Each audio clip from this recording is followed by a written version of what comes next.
What is good, everybody? You already know what's going on. It's your kids from the neighborhood back again with another episode. And this week, NFL football is finally back. Thursday night, kicking it off with the Bills and the Rams. Gonna bring us right into full weekend of college football, full weekend of NFL football.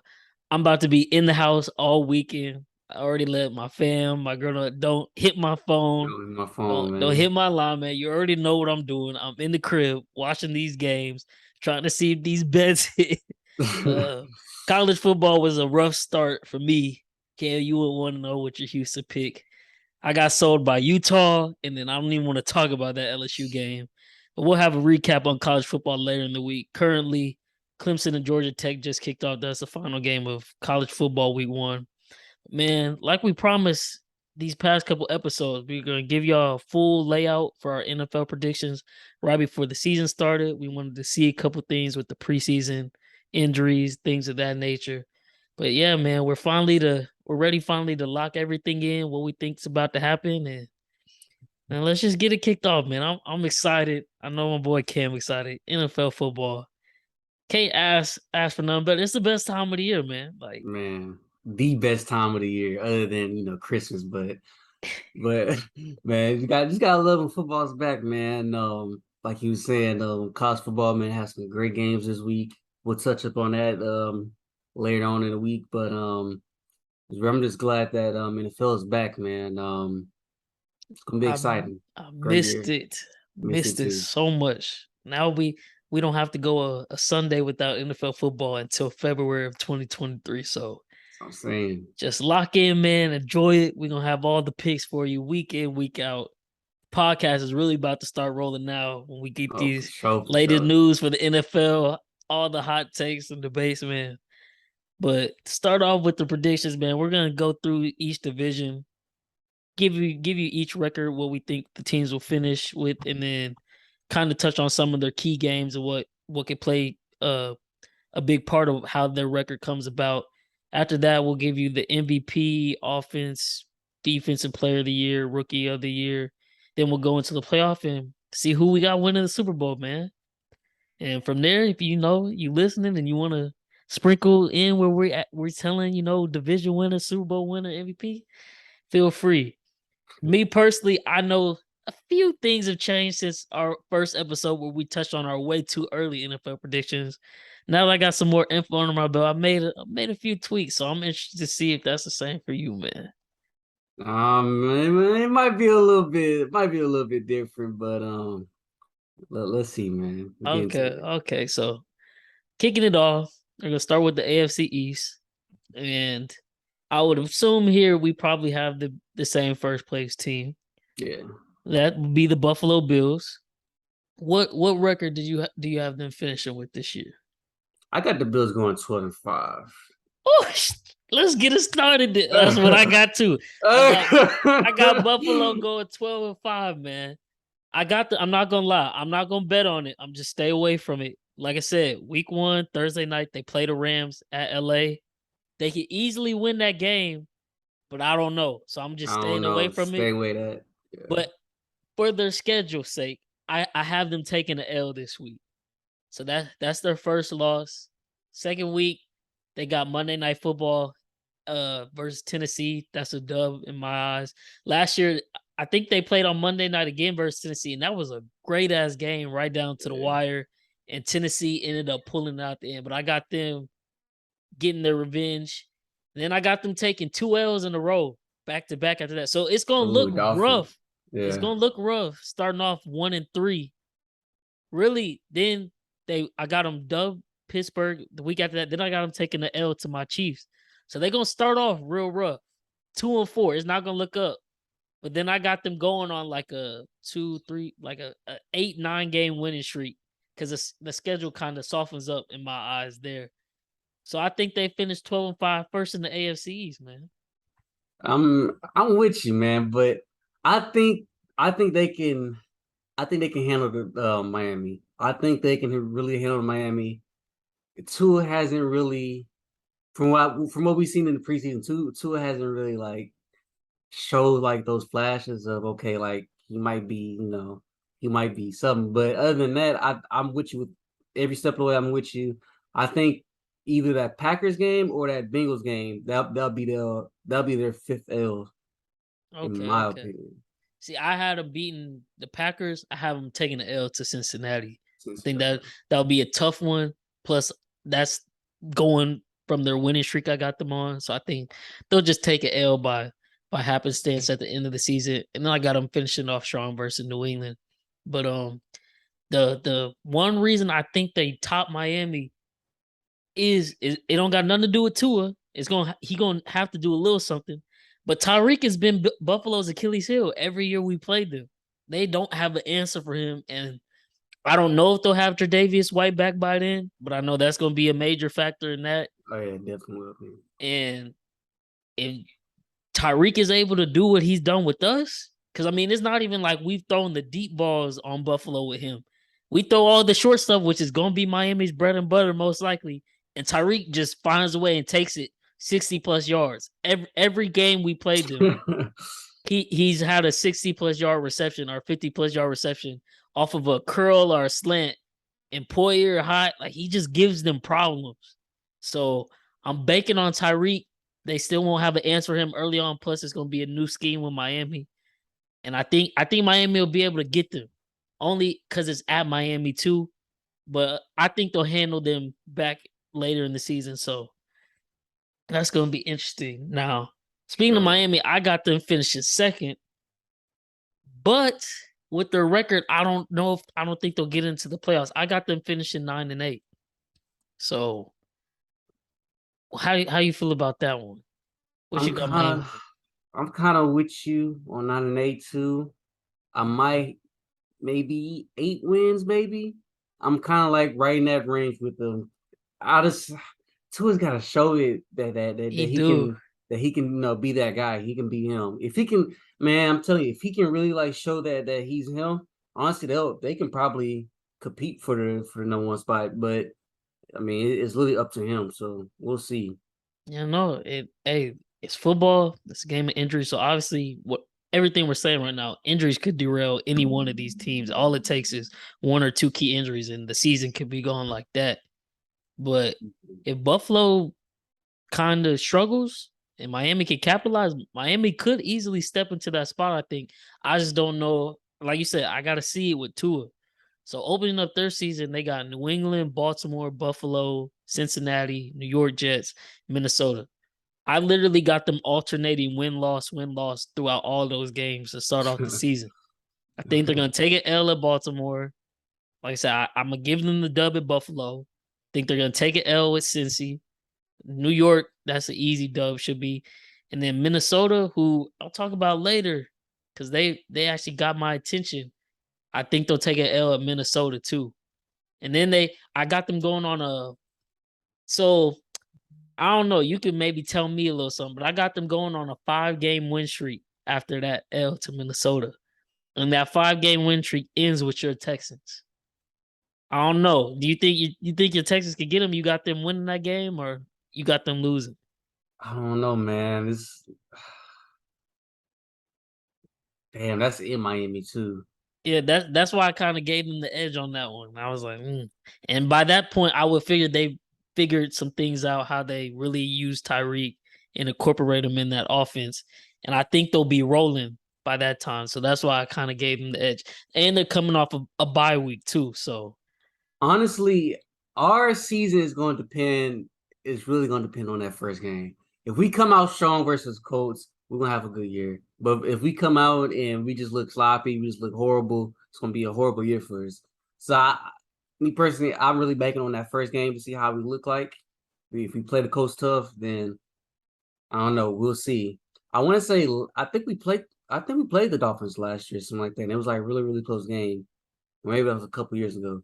But yeah, I don't know. That should be a good one. I might give them the edge on that though. Okay. So literally following their 5-game win streak, then I got them going. Cause at that point they would be 8-3. Then I got them going on a 5-game losing streak because the schedule gets really tough towards the end of the year. They got San Francisco, at LA Chargers, at Buffalo, at Green Bay, at New England. I got them losing all 5 of them games. I think because they just always give New England problems, I think they could maybe win that game. But I think by the end of the year, I think Bill Belichick will have something up his sleeve that just completely shuts down whatever they've been killing with. And by that time, the 4-game losing streak, that'll be, I think, play a role in, how they come out and play. That's in the back of their minds. And then they'll close out with a dub at versus the New York Jets at home.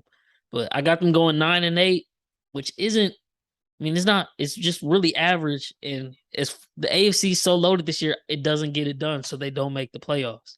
It just the short end of the stick on that one, man. So, but yeah, I don't see him.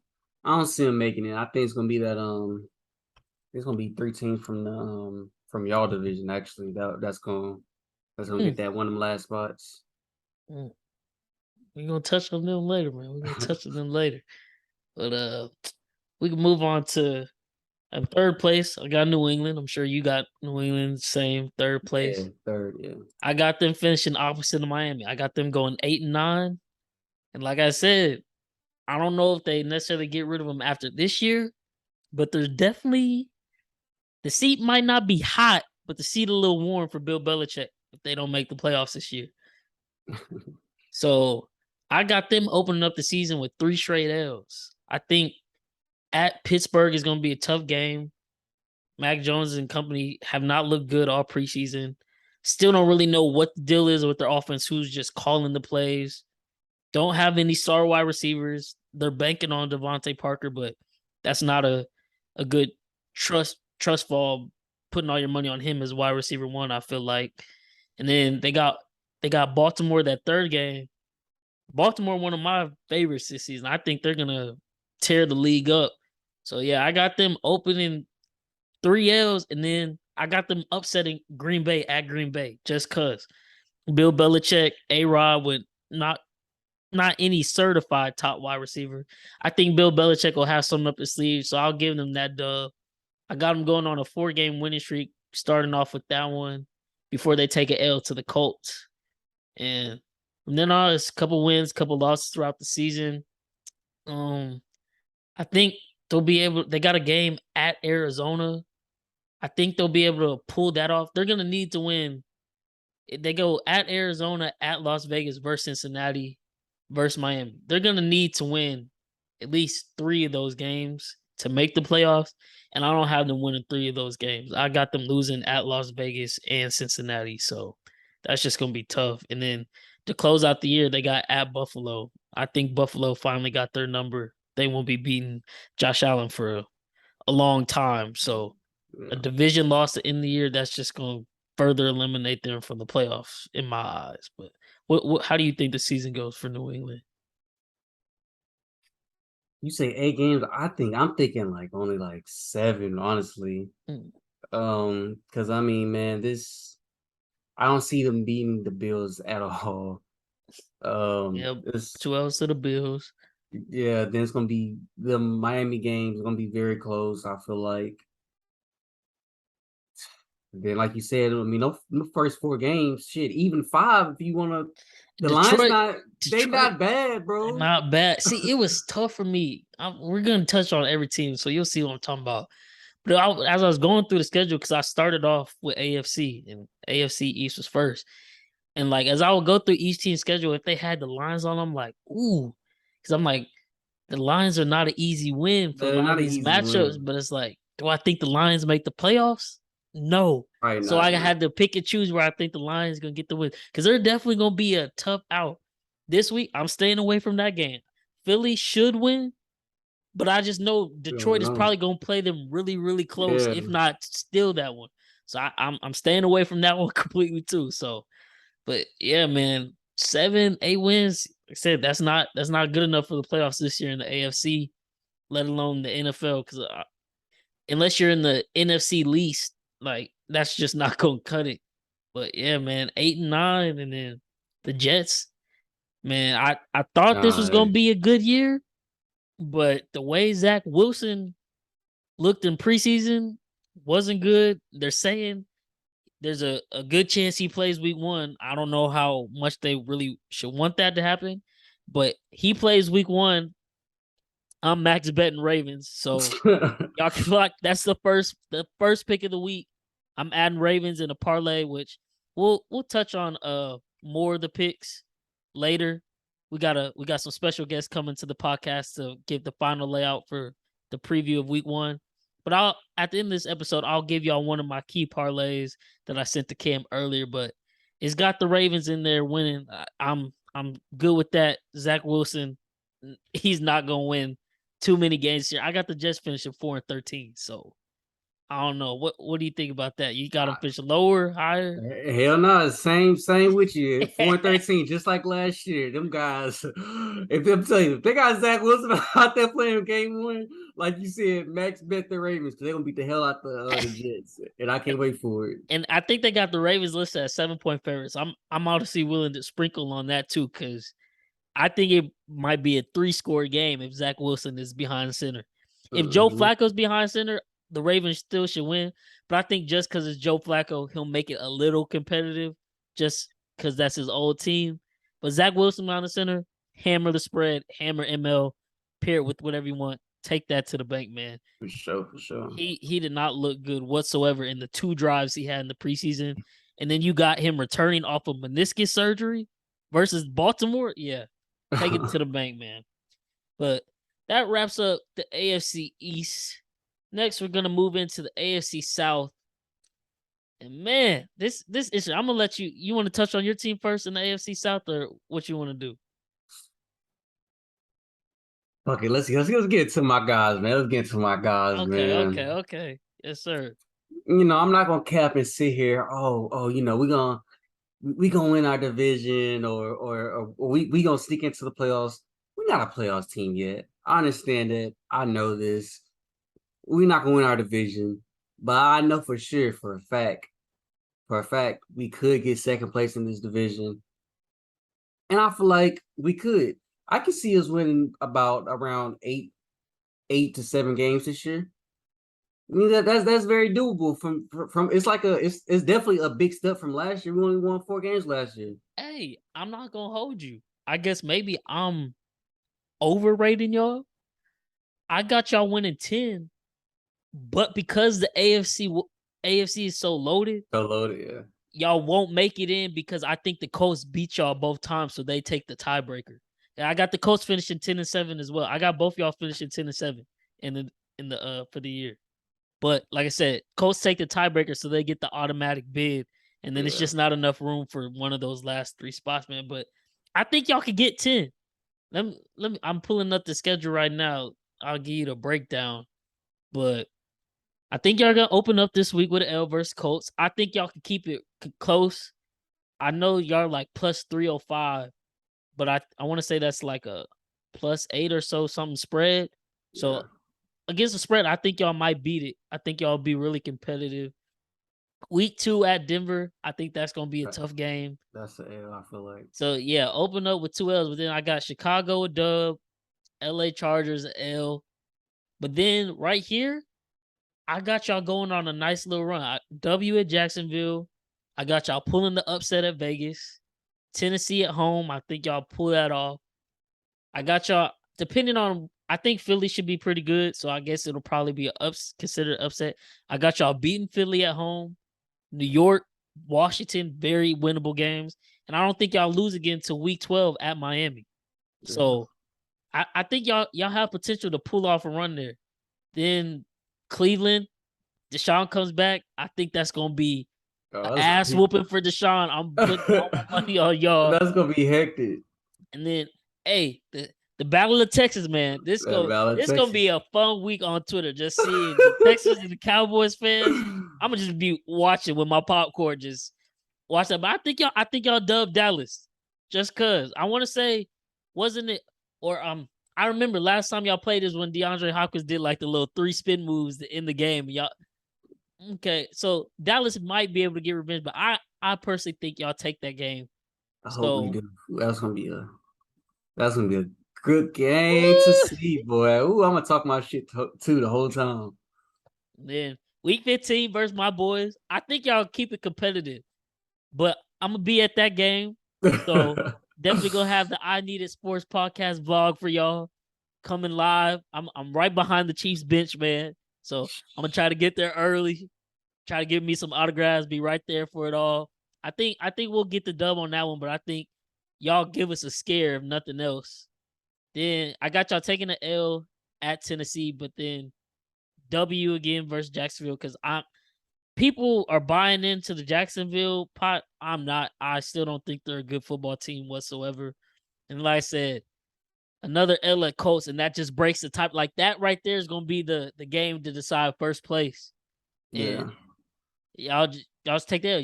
Y'all just not there yet, but shit, right there, 10-7 ain't nothing to be mad about.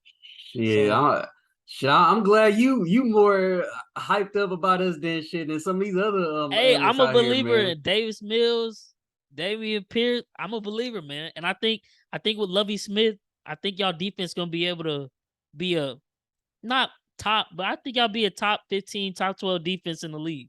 So I got some faith in Houston, man. Hey man, low key, everyone is kind of sleep on our defense, and like even though our defense was quote unquote bad last year, it really like if you watch the games, like it really wasn't that bad. Only because they was out there so much So because much. the offense was so terrible. But like if you actually watch the games, the defense really wasn't that bad. It really wasn't that bad. Like they kept it competitive most of the times for like first half. But like I was saying, they end there so much, so it's like they couldn't get breaks, and then Yeah, no. shit Having happens. having a good offense literally is vital for having a good defense. Keep them off the field, keep them rested to get them stops. And like you said, you've been telling me Davis Mills, Nico Collins. I think Brandon Cooks certified 1,000 yards as long as he's healthy. Y'all Just, just have pieces to produce.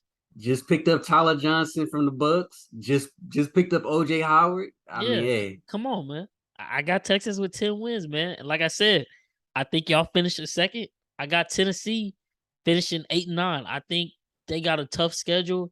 And after last year, just the kind of effects from battling so hard, even without Derrick Henry getting first place in the whole conference, and then choking that game away.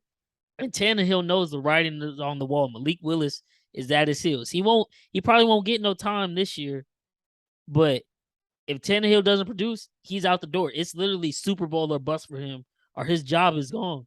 And he's not Yeah. about to get a Super Bowl. So I think they fall off. I think they open up with an easy win. Should be easy win versus New York Giants, I think. Then they got to go to Buffalo. I think that's an L. Got to go. They play Las Vegas at home, but I think Las Vegas is going to kill them. They got at Indy. I think that's an L. They get Commanders next. I'll give them a dub for that. I do have them winning one game against the Colts because they usually always split for whatever reason. It's just a nice little battle. Yeah. And I think they'll take it at home and they'll lose at Indy. But then like I said, they travel to y'all. I got them losing. They travel to us. We gonna get our get back for last year.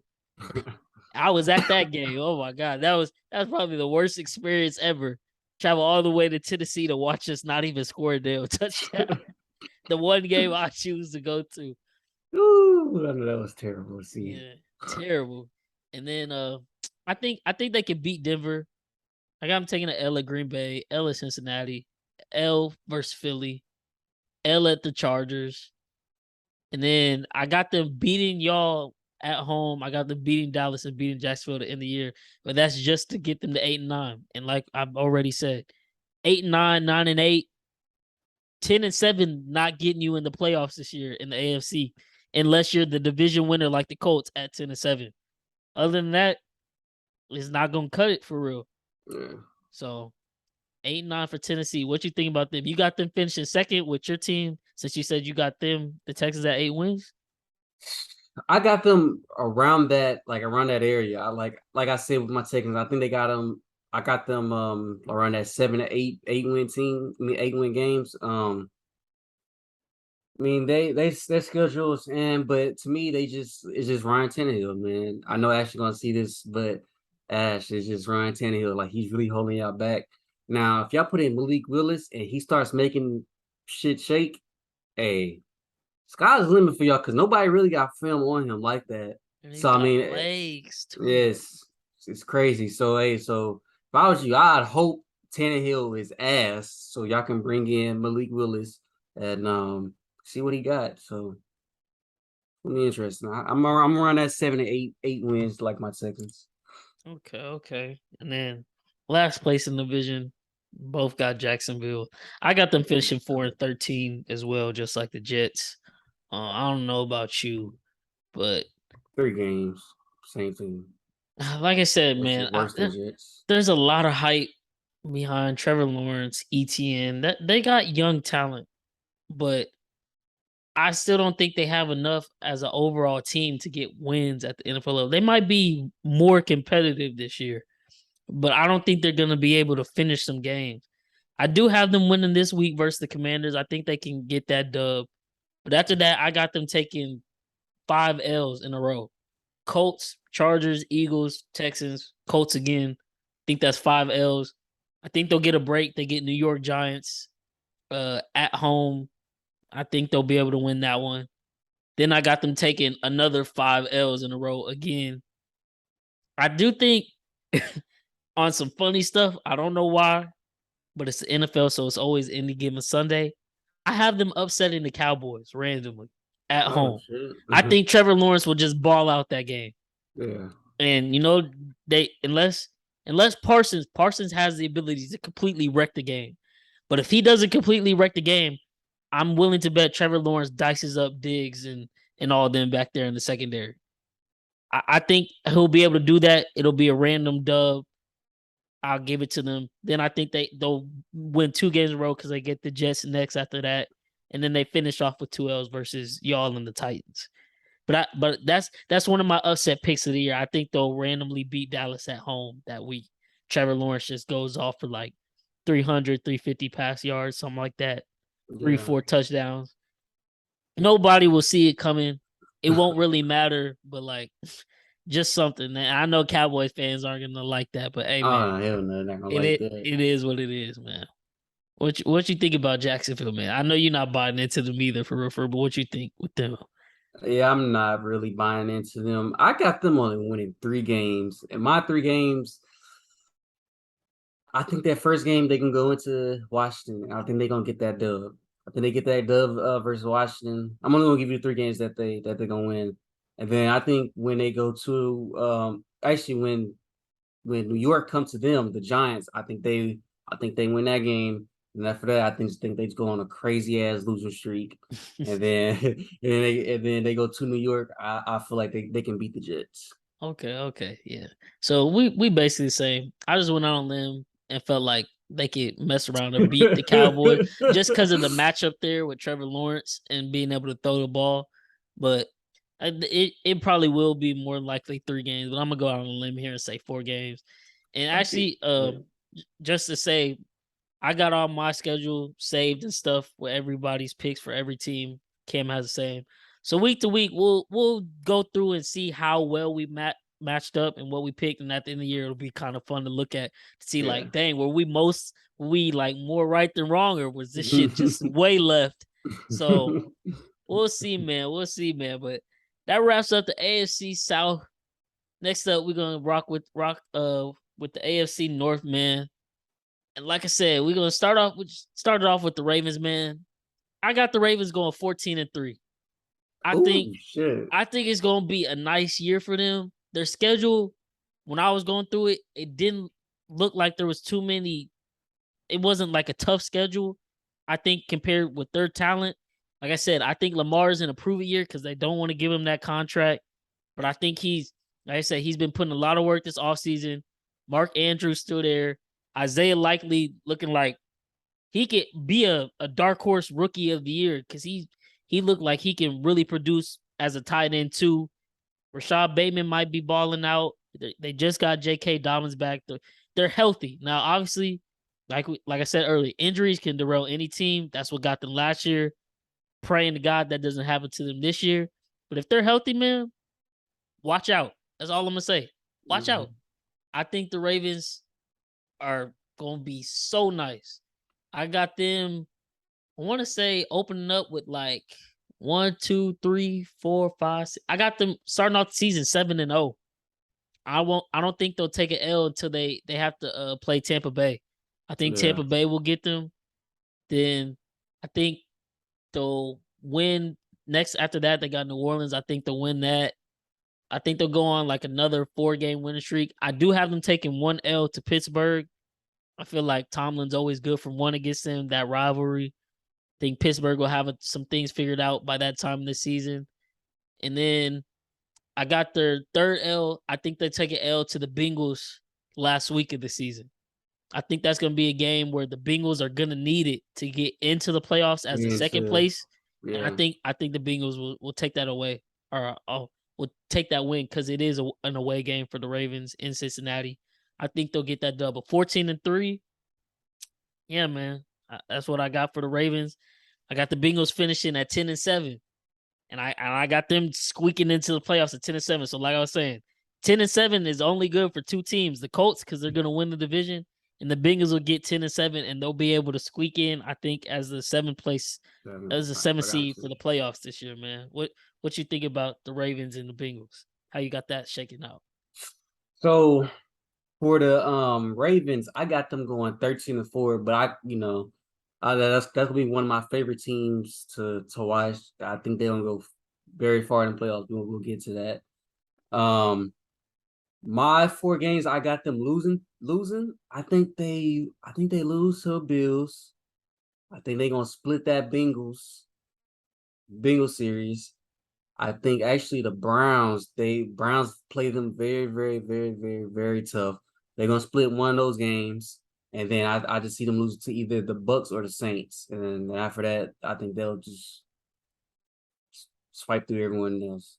So, like I said, they're gonna split with the Bengals. They're gonna split with the Browns pretty much, and then with the Bills and the Bucks. So I got them going 13-4. They'll probably be like the 2nd or 3rd seed in the AFC. I feel like it's gonna be either them or y'all. And then for the Bengals, I got them, like you said, seventh place in the AFC, but I got them actually going 9-8.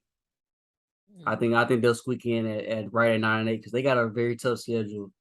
And I don't know. We talk about it all the time, and a lot of these media narratives is last year the Bengals obviously went to the Super Bowl, had a great run, and people are just automatically assuming, oh, they'll be back, they'll be right in contention, and that literally is not the case. Like, that's why I try to talk about how special it is. I mean, I know I'm biased because I'm a fan, but that's why it's so special that the Chiefs have been able to make it to 4 AFC Championship games in a row and host them 4 in a row, like host 4 games in a row.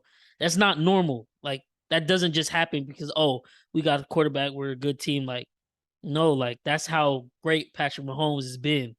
Just because Burrow was able to go on a nice run last year doesn't mean he might ever make it back to the Super Bowl. Some people, it could be a Dan Marino thing where Dan Marino made it, got waxed, never made it back. Like, now I'm not saying he won't, but I'm just saying I don't think this year will be as easy as people are making it out to be, especially since they're no longer the Cinderella team. Now people, they're the ones with the target on their back. Last year they were the team looking up that nobody was really giving a fair shot, and they were punching some teams in the mouth by surprise. Yeah, they was.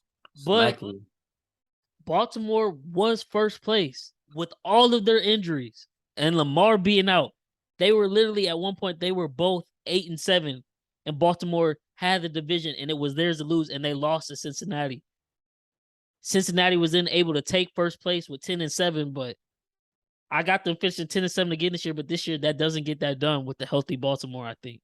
And a loaded AFC, that gets them in at 7th place for me personally. And we'll finish out with the AFC West so you can see how those final standings will come about. But yeah, I got them finishing 7th in the AFC at 10-7. Like I said, I think they'll split with Baltimore. And Let me pull up their schedule real quick. I got them taking the L to Cleveland just because I think Cleveland, it's a division game. Cleveland will play all them teams tough, but I think with Deshaun out, they're just not gonna have a good year. That's stupid. That's their own fault. Nobody told them to make that stupid ass trade and guarantee him all that money, knowing he wouldn't play really the whole season, if not, the a good portion of games, which he got suspended 11. But I got them taking the L that first game at Baltimore. I think when Joe Shiesty and Jamar return home to New Orleans versus the Saints, I think the Saints are gonna hand them another L. I think the Steelers will hand them at least one L. I got the Bucks handing them an L as well. And I think Carolina, I don't know why, but I just have a feeling Carolina has a chance to pull the upset versus them. Because I think, though, if J.C. Horn is healthy, that was their first round pick last year, a lockdown corner. They'll have him. I think Baker will just have a chip on his shoulder just because I think he'll ball out. And I think hopefully C-Mac is healthy. I'm banking on C-Mac being healthy. I think C-Mac will play a big portion of that. And I think they'll win in a walk-off field goal because that game is I think they'll get the upset, or Carolina will get the upset at Cincy. Yeah. So that's how I got them taking their 7 L's. Like I said, I still think they make the playoffs, but I don't think they have as much success as they did last year. That's not a knock on them, but it's hard to make 2 Super Bowls in a row, let alone get close. Yeah. People just automatically assuming, oh, Joe Burrow, he's the next best thing. This is just the given. It's not how this league works. And they'll see by the end of the year. But we'll just have to wait, let it actually happen for these fans to actually get it. The Steelers, what you got for the Steelers? I'm interested to see what them, because I'm not gonna lie, they just had to be the odd team out. And I know Tomlin has never missed the playoffs, and we talked about that, but if I have to put some money somewhere, I think this is the year they finally missed the playoffs. But what do you think? Definitely missed the playoffs, but they won't. They'll be good enough to compete because they have a great defense. And Mitch, he's not horrible, but he's not like. I think he should play pretty good. Not like one of the best quarterbacks in the league, but compared to what we've seen from him in Chicago, I think he'll be much better. He's got much better pool of talent around him in Pittsburgh. I think Pittsburgh has a really good team. They're just 1 year away. I think Mitch will kind of be the quarterback this year, get Pickett or behind him studying. I think next year they'll take off with Pickett. They'll be a much better team and possibly make the playoffs. It's just tough because they have the Ravens and the Bengals who they're ready to win now. I don't think Pitt is ready to win right now. But with TJ Watt, Cam Hayward, Minka Fitzpatrick, they're always going to be right there in the game. And I got them finishing 8-9. So I think they'll be competitive, just not competitive enough at the end of the day. But like I said, I got them splitting games with the Ravens, the Bengals. So I think they're gonna be able to give some teams some L's. I think they got a game traveling to Indy after the week of Thanksgiving. I think they'll go to Indy, and I think they'll make it competitive there. I don't know if they'll be able to win, but that's gonna be one of them like key games where it's like if they do want to make the playoffs, they need to win that one. But I don't think they'll pull that one off. And then they end the year with Las Vegas and Baltimore and Cleveland, and I got them taking 3 L's in a row. By that time, I think Deshaun Watson will kind of be back in a groove, so to speak, because I know he's going to have to get back into playing shape and get some of that rust off. But by that time, that'll be his 6th game. I think the rust will be knocked off, and I think they'll hand Pittsburgh an L to end the season, and that'll just solidify, they're not making the playoffs. So 8-9 for me. It sucks because I don't want to go against my guy Tomlin, but I don't think they get it done this year, man. And it's crazy to say. He could easily prove me wrong, and I wouldn't be surprised whatsoever. But I'm gonna go out on a limb here, and I'm gonna say they don't make the playoffs this year. So. I'm definitely with you. I got them going probably like 7-10, I believe. Yeah, I got them going like 7-10. I think they'll be third in division. I got Cleveland being last in division. So yeah, I say 7-10 for Pittsburgh. Like you were saying, they'll be good enough to compete. That defense is so good. Like they one of the best defenses in the league. Still got Najee, still got a great receiving core. But I just, like you said, someone has to be the odd man out, and I just feel like it's gonna be them, unfortunately. But they could surprise us now. They could, They and very that's the much could scary surprise part. us. Tomlin always finds a way, so I wouldn't be surprised. But it's like it's hard to looking at the schedule. It's hard to find 9-10 wins that's going to get them in the playoffs this year. Yeah. And then the Browns finishing fourth. It's not even necessarily that the Browns don't have a good team. It's just, like I said, made that stupid ass trade. Maybe next year with a full offseason, them and Deshaun will be able to make some noise.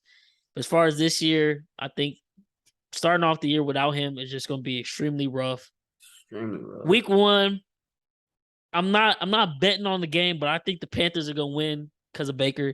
Whatever Baker's prop does come out, I'm sure that'll be out later in the week, which I'll say it in there. But whatever Baker's throwing prop is, I'm betting on it. I think he's going to ball out versus old team. He's that much of a competitor. So I think they're going to open the season with the L. Think they can handle New York with Brissett at quarterback. Think they're going to take an L to Pittsburgh that first game.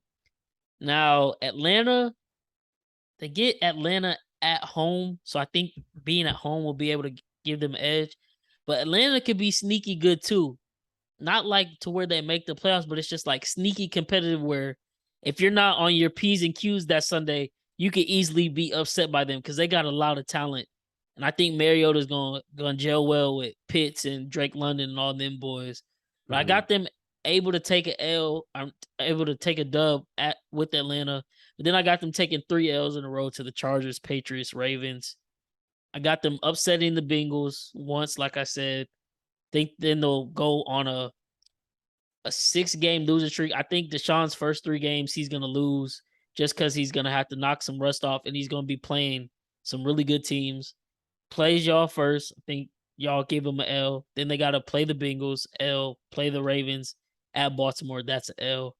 But then I think Deshaun will finally have gotten it together. I think they upset the Saints that next week, and they finished the season with 2 wins against the Commanders and Steelers. But 6-11, that's last place, not cutting it. Yeah. Maybe a little momentum to build on heading into next season, but yeah, they screwed themselves over this year. And they got to reap the benefits of karma for that. So that's what they get. Give us that round 1 pick. I'll take it. Yeah, right. I definitely. And they finna give y'all the round 1 pick. That just makes it even worse, man. But that's the AFC North, and rounding out the AFC, we're gonna kick it into the AFC West, man. Yes, sir. I'll let you start. What you think about the AFC West? You sticking with your Raiders or what you doing? Oh, I am for sure sticking with my boys, man. Hey, man, like I've been saying, I think the Raiders gonna be one of the best teams in the league this year. I got my Raiders, not my Raiders. I got these Raiders going 14-3 this year, man. 14-3. I feel like they'll drop 1 game to y'all. I feel like all the games they'll drop is probably gonna be like in the division.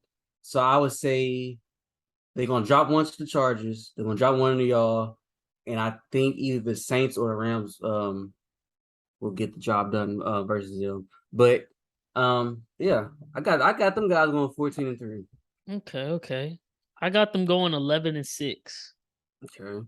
And that's gonna be a tie with another AFC West team for second, third place. But I think they make the playoffs because 11-6 is better than 10-7.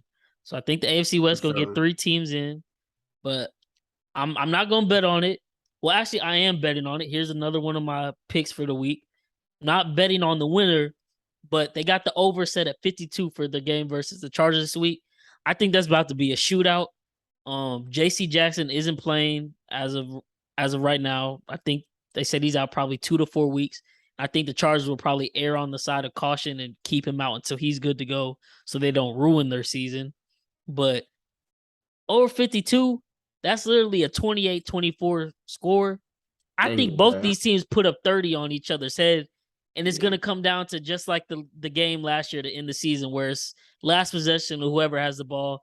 But if I had to give a team the edge, I think LA Chargers could pull it out just as revenge. They're at home. So I got them opening up with the L, but then I think they win the next 3 games: Arizona, Tennessee, Denver. Then they get us Monday night at Arrowhead. That's an L. That's a, Got y'all at home coming off a bye week. I think they'll dub then. I got them losing versus the Saints. And then their next L, I got them losing versus the Rams at LA. And I got them finishing the season with 2 L's versus us and the 49ers. I don't think they'll be able to get us. I don't know what it is, but Derek Carr literally has to prove to me he can beat us consistently. We've beat him damn near his whole career, especially since we've gotten Patrick.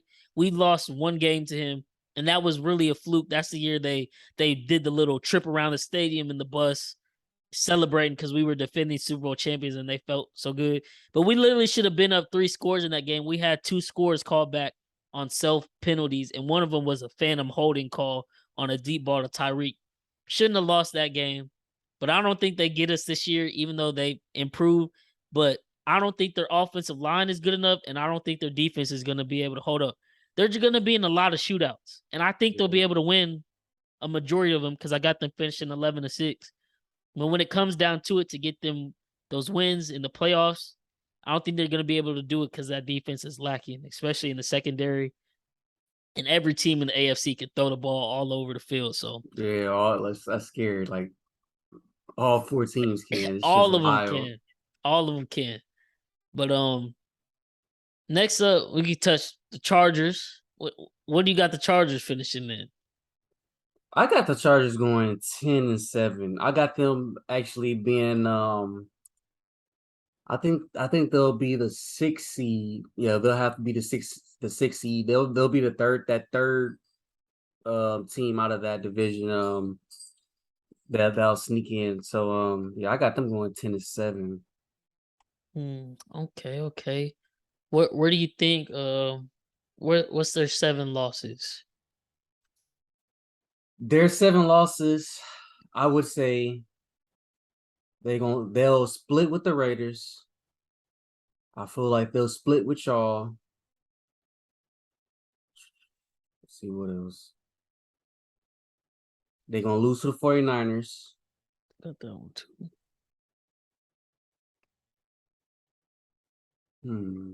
They're gonna lose to the Cardinals. I think the Titans get them. Okay. I think the Rams get them.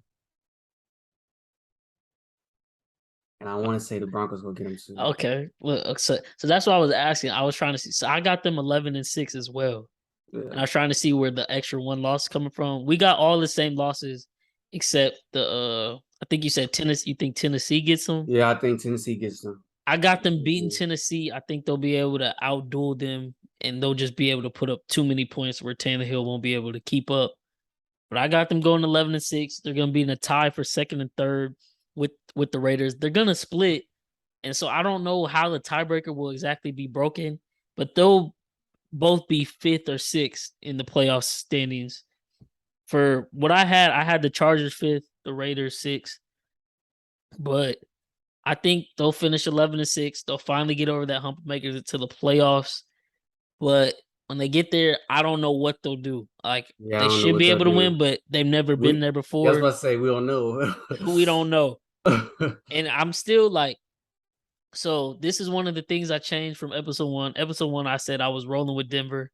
Looking at it, I don't think Denver's just the odd one out. It's just too odd one out, man. Too loaded. The division is too loaded with talent. I think they'll fall out, but I think the Chargers, they could easily still, like, the Chargers are going to Charger. Like, Brandon Staley, he just makes some dumb decisions that could cost them games. Hopefully this year they're able to overcome that. But I wouldn't be surprised if somehow, some way, they just find ways to lose some games they shouldn't, and they do fall out of the playoffs. But I'm put faith in them for this year. I think they can finish 2nd or 3rd in the division at 11-6, man. And then we'll save my Chiefs for last. What do you got Denver finishing last? Because Denver finishes last, but it's not like they finish They last. won't let, yeah, like it won't be like they won't be competing. They'll definitely be competing like in every single game because they got Russ, obviously. I mean, I can see them getting like 8 games. Yeah, I think 8 games. That's what I got them at, 8 and 9, and I got them handing the Chargers an L to end the season. Yeah. But I also have us handing the Raiders an L to end the season. That's why I don't know how the tiebreaker will get settled, because they'll both. I have the Raiders and Chargers both finishing 3-3 in the division, so they're literally even across the board. So I don't really know. I guess it'll go to a point spread for who beat who by more. But yeah, I got Denver finishing 8-9. First week at Seattle. That's a max bet. Lock that in. Russell definitely gonna get his revenge.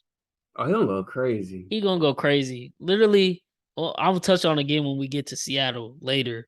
But I'm betting against Seattle every game this season because I think they have the They won't probably. They'll find a way to win 1 or 2 games, but I think they have the possibility to go 0-17.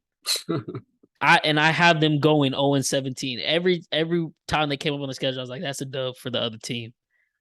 It does not look too good in Seattle, and like I said, they're gonna tank. CJ Stroud, Bryce Young, take your pick, whoever they feel like they got to roll with. But I got Denver open up the season 2-0. So once they open up the season 2-0, people are gonna really be feeling high. Russ was the answer, and then I got them taking 2 L's. I think they could beat Indy. I think they're gonna lose at Los Angeles. They got 2 cupcakes versus New York and Jacksonville after that. But then I think they'll lose at Tennessee. They'll lose versus Vegas. And I think they'll lose at Baltimore versus us, at LA, and versus us again. I think that's 9 losses right there. So that's how I got them finishing, man. And like I said, it just sucks because the division is so loaded. And you're gonna have to win 11 games to make it. I don't think they're ready to win 11 games, even though Russ, let's ride. That's right. Think y'all gonna be riding right into the off season with no playoffs, man. I'm sorry to say it. They gave him an extension already. He ain't even played down yet in your jersey. It's crazy. Hasn't, man. And finally, wrap it up with the last team division. I'll let you go first, and then I'll say the crazy shit I got to say about my team. Hey man, I got you. I got y'all going 13-4. Second in the division and second in the AFC. But I mean, obviously, y'all can easily be the best team in the AFC. Y'all can easily be the best team in the division. It's just so hard to predict where y'all 4 losses would be at though, because it's like y'all could legit beat everybody. Because no, like you've been saying, no one has film on like how to stop us, and how to stop everybody's y'all gonna now. get the ball. Yeah, so it's like I don't know. It's kind of scary to like think about, but if I had to choose,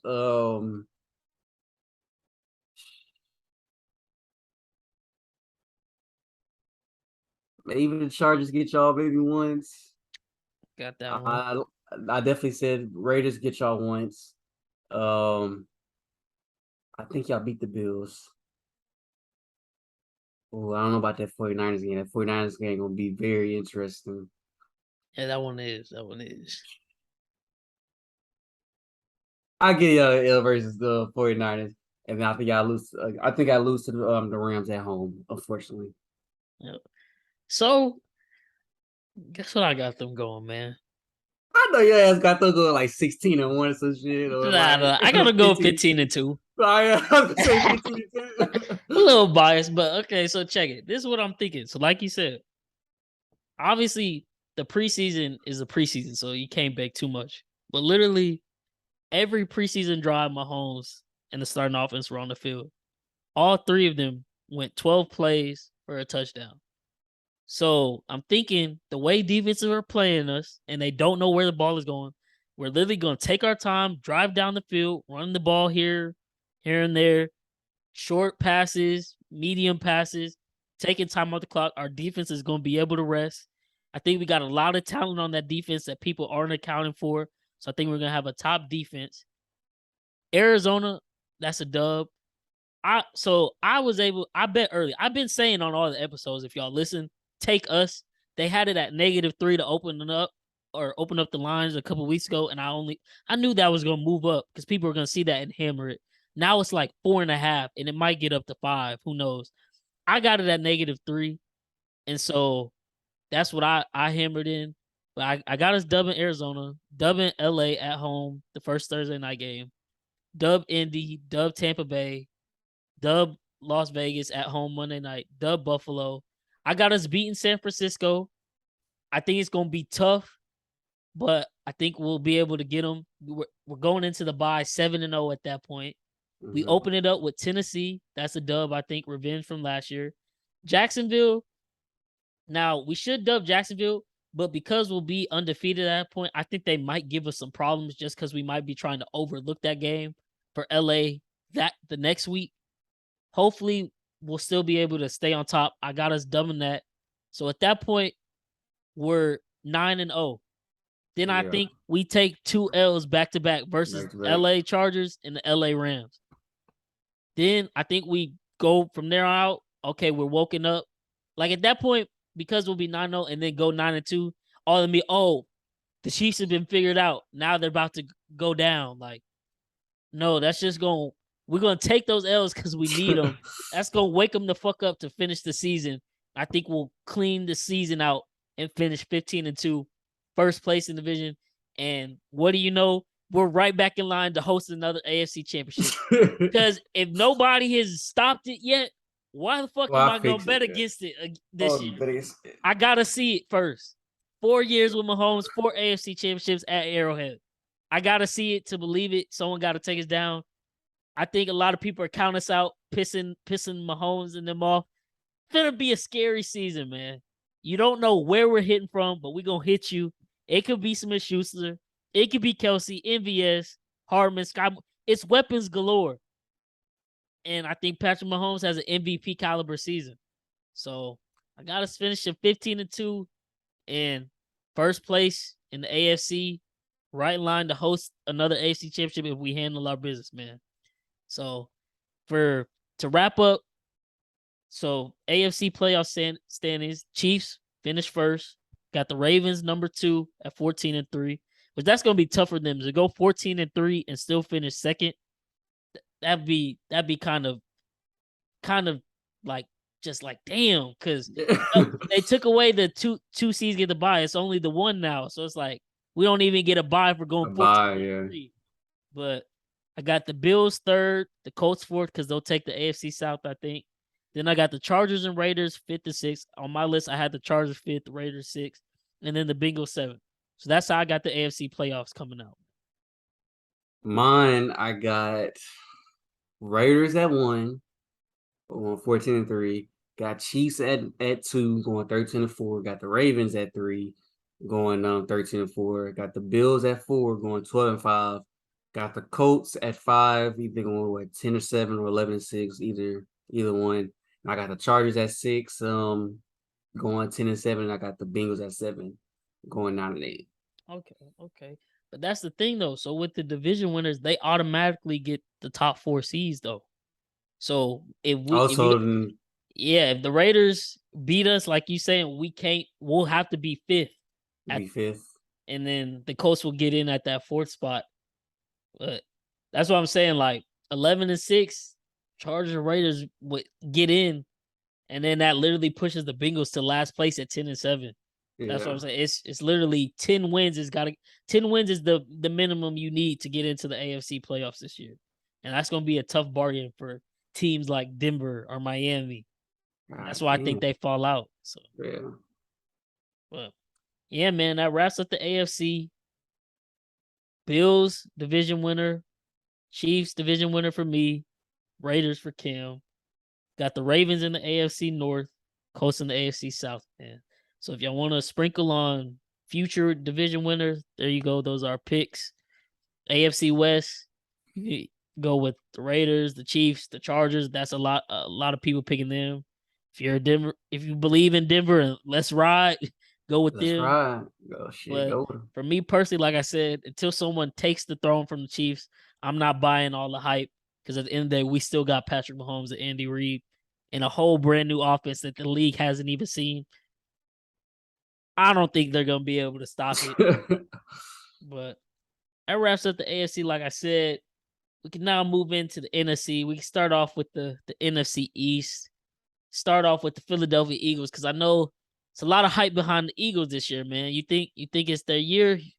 I know you buying into Jalen Hurts now, so let me know what you think about the Eagles. I got the Eagles going 12-5, man. I think, like I've been saying, this is their year. They're gonna get shit done. I feel like they're gonna come out with it's gonna be shaky with that Lions because it's gonna be in Detroit, Yeah. so it's gonna be a little shaky. But I think they come out, they beat the Lions. I think they handled the Vikings. That's a Sunday night? I think they handled the Vikings. Commanders, I don't know, man. It might be a tough little game, but I think they handled the Commanders.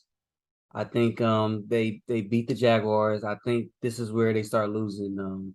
I think they'll lose to the Cardinals. I think they'll definitely split with the Cowboys. I just don't know which game. So let's just say they lose that game. I think they lose to the Steelers. I think they beat us. They beat Commanders. I think they lose to the Colts. I think they actually beat Green Bay. And then after that, I believe they tear everybody up, and then I think they lose to the Saints. The second to last game, then they beat the Colts. I mean, they beat the Giants. So what's your final record for them? They'll have them at 12-5. Okay. So I got them finishing first place in the division, but I got them finishing first with 10-7. 10-7. Okay. So I think, like we said, it's gonna be a tough game in Detroit. I don't want to put money on it, but I'm gonna say they're gonna be able to pull it out. But then I got them taking the L at Minnesota, and the media is gonna be freaking out and running with their stories and narratives. But week 3, I got them losing at Washington because I think it's a Carson Wentz get back game. But I think that's just a fluke. They're just gonna lose. Carson Wentz will get his revenge. So they're gonna start off 1-2. And then I think Jacksonville's a gimme. At Arizona, I think Arizona will get them. I got them splitting with Dallas as well. So when they're home, I think they'll be able to get Dallas. I got them taking 2 L's back to back versus the Steelers and y'all. I think that Thursday night game is going to be a quick turnaround. And that's a tough game to come off of versus Pittsburgh. Yeah. And then I got them going on a 6-game win streak until they go to Dallas. And I think they'll lose at Dallas, lose versus New Orleans, and then they'll close out versus New York and win. And that'll put them at 10-7, but that's enough to win the NFC least. So I'm behind, all the hype that the Eagles can win the division this year, because I forget the stat, but I want to say it's like 19, 20 seasons in a row where in the NFC East, the previous division winner has not repeated. And so I would be a fool to try to go against that this year, especially the Cowboys won it last year. They made no moves to improve this year. So why would I put my money on them repeating as NFC East division winners? Y'all let me know the answer to that, Cowboys fans, and think about that. Just they want to say we're crazy and stupid for saying they won't win it. But I got the Eagles finishing 10-7. They should win the division. And then second place, the Cowboys. Now, the Cowboys will get second place, but I don't think the NFC East is getting 2 teams in the playoffs this year. So, from what I said previously, where everybody said I was the biggest Cowboys hater. So tell your brother and pops listening to this one.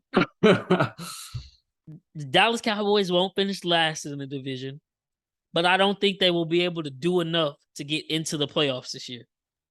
Tampa Bay, that's going to set the tone for the season. I think they can win the game, but I just feel like they're going to come out strong and they're going to be winning and staying even with the Bucs, and they'll be up at the end, and then they're going to mess up and give Tom Brady the ball back at the end of the game for a 2-minute drill, and it's just going to be like the perfect script. Tom Brady leads them down, whether it's a field goal or a touchdown, he wins the game. So I think they'll open up with the L. I'm not going to bet on that. I'm staying away from that one. And then Week 2, they got to play Cincy. I think Cincy will also be an L because that secondary is going to get torn up by Jamar Chase, T. Higgins, and Tyler Boyd. I think Joe Burrow is going to have a field day with them. Mm-hmm. Give him a dub versus New York. Give him a dub versus Washington. At LA Rams, that's an L. Then I think at Eagles, that's the one they're splitting, so I think they'll take an L there. Now, this is one of them games that I was saying. Lions are so competitive, I have to give them wins somewhere because I think they're going to be able to get some wins this year. I think the Lions get them. I don't know why, but I think Jared Goff is able to ball out a little bit. I just think the line it's like, yes, Cowboys fans, y'all are America's team. Therefore, whenever y'all play, whoever y'all play, you're getting their best shot because they want to be America's team. It just is what it is. So I think the Lions are able to pull the upset there. I think they'll beat Chicago. Green Bay might have a tougher year, but literally until y'all beat Aaron Rodgers, I'm not picking the Cowboys against Aaron Rodgers because he just owns them just like he owns Chicago. That's just one of those things where it's like, until you see it happen, I'm not going against it. So I think they take an L at Green Bay. I think they can beat Minnesota. I think they'll beat New York. I think they'll take an L versus Indy. I got them taking an L versus y'all. 2 dubs versus Jacksonville and Philly. And then I got them ending the year with 2 L's at Tennessee and at Washington. I think they'll split with Washington too. So that has them finish with a 7-10 record. That's not getting into the playoffs. I'm sorry, Dallas fans. Y'all can call me crazy. Y'all can save this, clip this for if y'all don't do that and come rub it in my face. But as of right now, that's what I'm sticking to. I got y'all finishing second place, so not 4th, but I think y'all finished 7-10. Y'all didn't make enough moves to be competitive this year. You get rid of your best receiver. Don't get me wrong. I love CeeDee Lamb. I root for OU football. CD is a dog. But if he's gonna be your wide receiver 1, and I don't think Gallup's playing this first week. They shouldn't try to rush him back. Tolbert is a question mark. He's a rookie. We don't know what we're gonna get from him. But if I'm willing to bet, is Dak Prescott turned any wide receivers into a superstar? No. So I'm not banking on that. Washington broke his foot to start the season, so he won't be back till later in the year, if that. The offensive line has had problems. Tyron Smith is out. The defense, Parsons is the lone star. Yes, Michael Parsons is the best linebacker, one of the best defensive ends, wherever you want to put him in the league. But that secondary is going to get shredded. And y'all can think Diggs is going to have a repeat of last year if you want to. That's not happening. And as far as training camp has been looking, he's still been getting burned. So 7-10 for the Cowboys, man. It is what it is. Sorry about it. That's what I got them finishing, man. All right, man. This hurts me to say this, but this is where I change. Okay. I got them making the playoffs. I got them actually going probably around, they'll probably win about 10 games.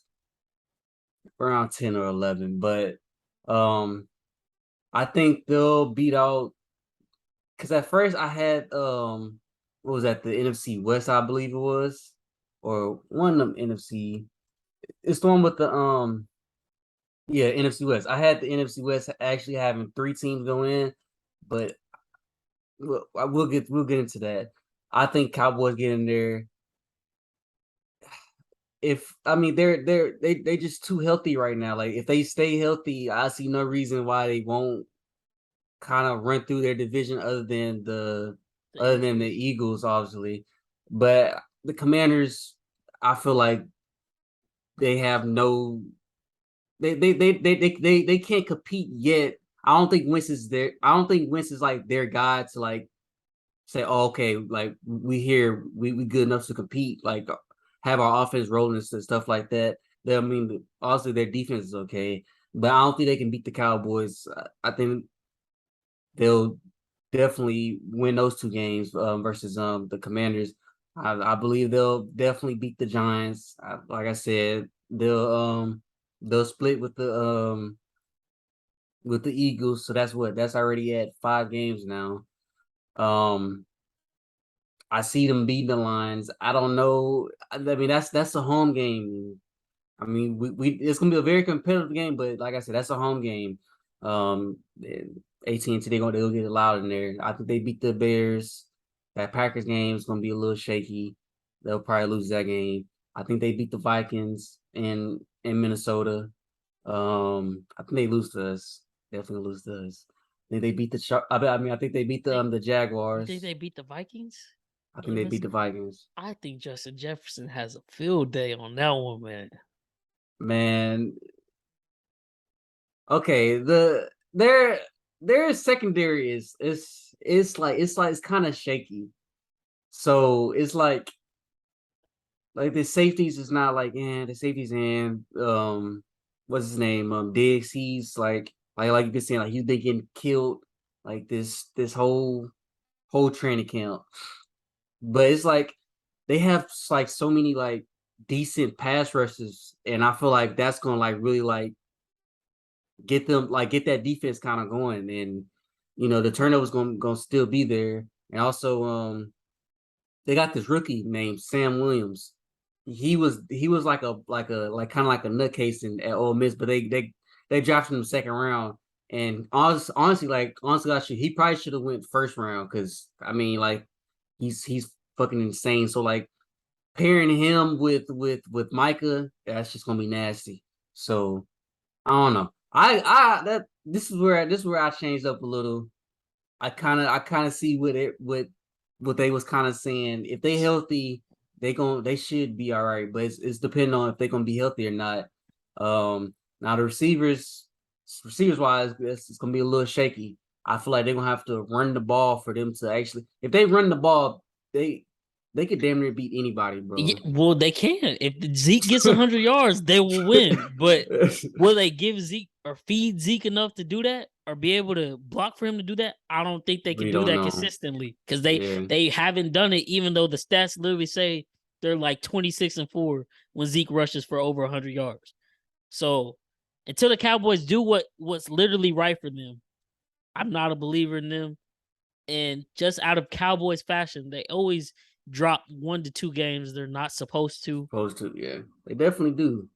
So that's where I was coming from. And like I said, it's the NFC least. So they could still, find a way. But I think, like I said, they won the division last year, so I don't think they'll repeat this year. And I don't think Philly gets to 12 wins. And so if they don't and they finish with 10, I don't think Dallas is gonna have enough to squeak in behind them into the playoffs. But I'm It's sure the just Cowboys fans would love to hear you've had a change of heart on that because one. they have so many games where it's like a lot of these teams could be like either right at 500 or right under 500, and Dak is literally the king of beating 500 teams. So it's like I have no choice. So Uh, we'll see. It's gonna be interesting. we'll see. And then we don't even got to talk about the Giants in Washington. I got the Giants finishing. I got Washington finishing 5-12. I got the Giants finishing 3-14, both at bottom of the barrel of the league. It is what it is. I think Washington will get more competitive towards the end of the season because Chase Young will be back, and I think he'll finally get back into his groove. But like you said, I don't think Carson Wentz really has enough, and it sucks for Terry McLaurin because he's a star wide receiver in Yeah, this you're a league. star. He just don't got nothing around him, and hopefully, sad that it happened. The whole Brian Robinson I was situation. wondering that. Robinson was carjacked and attempted murder last week or 2 weeks ago now. And so he's not, I mean, there is no timetable for his return, but they said there is hopes he will play again this season. I'm in no rush to get him back because that's just like That's take gonna however be much you need because that's just a life, like that's literally a life threatening situation, and the trauma that comes with that. it's Don't even want crazy, to bro. imagine.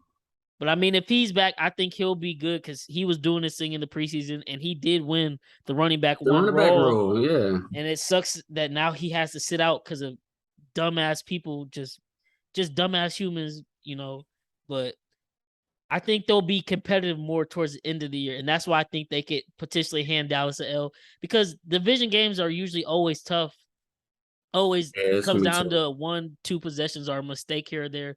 So that's why I think they could get Dallas slipping, especially at Washington. So that's where Okay. I was coming from on that one. But you got Dallas finishing. You said what, 10-7? Yeah, around 10-7. Okay, so I I got them. I I got think Packers. they'll be that either that seventh or sixth seed or like however like the seeds work because my shit's all fucked up after you just told me about the AFC. So yeah, I think they'll sneak in at those two last spots because I got everybody else just NFC gonna be good, man. Yeah, I actually, and we're gonna as we move along, you'll see. But I got some. My NFC predictions kind of crazy, man. I might be sipping a little too much of the Kool Aid, but we're gonna see. Next up, we can go into the NFC South. So, are you sticking with your Saints pick? I know we were both riding with that. Are you sticking with them to still win the NFC South, or what you got there? I definitely sticking with the Saints to win this division. I believe I got them going 12-5. Yeah, I got them going 12-5, just like the Eagles. So Okay. Yeah, I got them going 12-5 as well. I actually have the Bucks finishing 12-5 too, but I think the Saints still have the Bucks number. It kind of hurts that they let go of Gardner Johnson. I don't know why they traded him to Philly. I don't know why it was That weird. they should have paid him, but they didn't. That kind of hurts, but I still think they'll have enough. So I think they'll be able to beat Tampa Bay both times like they have been. So I think they'll win the tiebreaker there, which will give them first place. But I got them going 12-5. I got them opening up the season with 3 wins at Atlanta, Tampa Bay, Carolina should all be wins. I got them taking their first L to Minnesota. Um, I got them beating Cincinnati in week 6. I think they'll take an L to the Cardinals, an L to the Ravens, an L to San Francisco. And I think week 16, they got to go to Cleveland. That'll be Deshaun's 4th game, I think. I think he'll finally kind of shaking most of that rust off. I think they'll give them a run for their money, and I think they lose this Cleveland that game. And then I got them ending the season with 2 dubs versus Philly and Carolina. So that's how I got them getting to 12-5.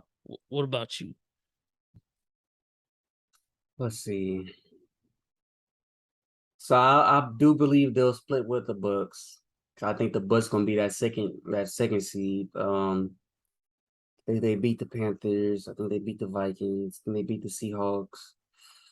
That Bengals game gonna be tough, very very tough. But It's that's at a home, and like I right. said, I think it's gonna be a pro Joe Burrow, Jamar Chase crowd, but I think Saints win that one close, but I think they pull it off. I think they pull it off. I think they pulled out too. And I think they lose to the Cardinals. okay, yeah, I got them with an L versus Arizona too. And then like this is where it gets tricky because like they can easily go like on a 3-game losing streak right here with the Raiders and the Ravens, but it's like both those games are at home, so it's At like home, I think they split. I have them beating the Raiders, losing to the Ravens, but it could be flip flop. But I think they'll find a way to split one of those 2 games. So, but yeah, man, you got them losing to San Francisco too. I don't know.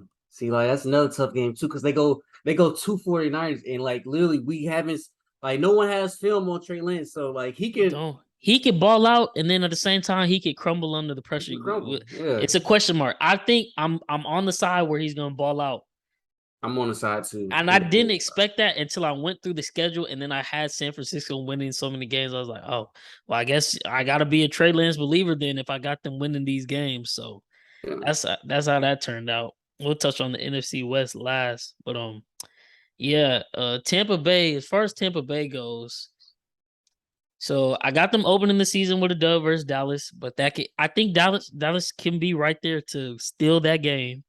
It's just if they're gonna finish, but if they give Tom Brady the ball back, you already know what's gonna happen What's gonna happen, at the man? end of the game. Um, they got the Saints week 2. Think that's gonna be an L. I got them dubbing Green Bay. I think they still have Green Bay's number, even though that'll probably be a dogfight because Green Bay's defense is kind of tough. but I don't know Green Bay's offense is a big question mark. Of course, Aaron Rodgers don't want to bet against him in the regular season at least, but we'll see. I got them taking an L versus us week 4. I got them winning the next 3. I think they'll take an L with Baltimore. Or no, I'm sorry. They're dubbing Baltimore, I think. That's really a toss-up too. So I don't know about that one. Baltimore might be able to get them, but who knows? Think they'll take an L versus Los Angeles Rams. The Rams just have their number. Like they just have the perfect matchup to go against Tampa Bay. They have Jalen Ramsey who could take away whoever. Aaron Donald can give Tom Brady nightmares. And you add Bobby Wagner to that mix. And then think they'll take another L versus New Orleans, and then they'll win out from there on. I think they can beat Cincinnati. I think Tom Brady, the teacher beats the student because people are trying to call Joe Burrow the next Tom Brady. I think Tom Brady will show him what's up in that game. So I got them finishing 12-5 too. But like I said, they lose to New Orleans twice. New Orleans takes the tiebreaker. New Orleans gets first place in the division. That's how I see it shaping out with that. See, I'm not that big on the Bucks this year, but it's like also they could like I didn't want to be, but it's crazy. like he's 45 fucking years old. And I'm tired of betting against him, man. Like, yeah, this motherfucker can barely move around, bro, and it's frustrating. I got them going like 10-7 though. I think I think they'll be right there with the Cowboys, like sneaking in for the into the into the playoffs. I think it's gonna be like around 6 or 7 for them. So okay, and then Panthers, Falcons. I got the Panthers going 5-12. Maybe this is a little low for the Falcons because they do have talent. And like I said, they will probably be competitive in a lot of games, but I don't know if they'll be able to finish. And so for that, I got them going 3-14. But that they could easily flip flop with Carolina and be 5-12. I don't know, but both those teams, nothing too much there.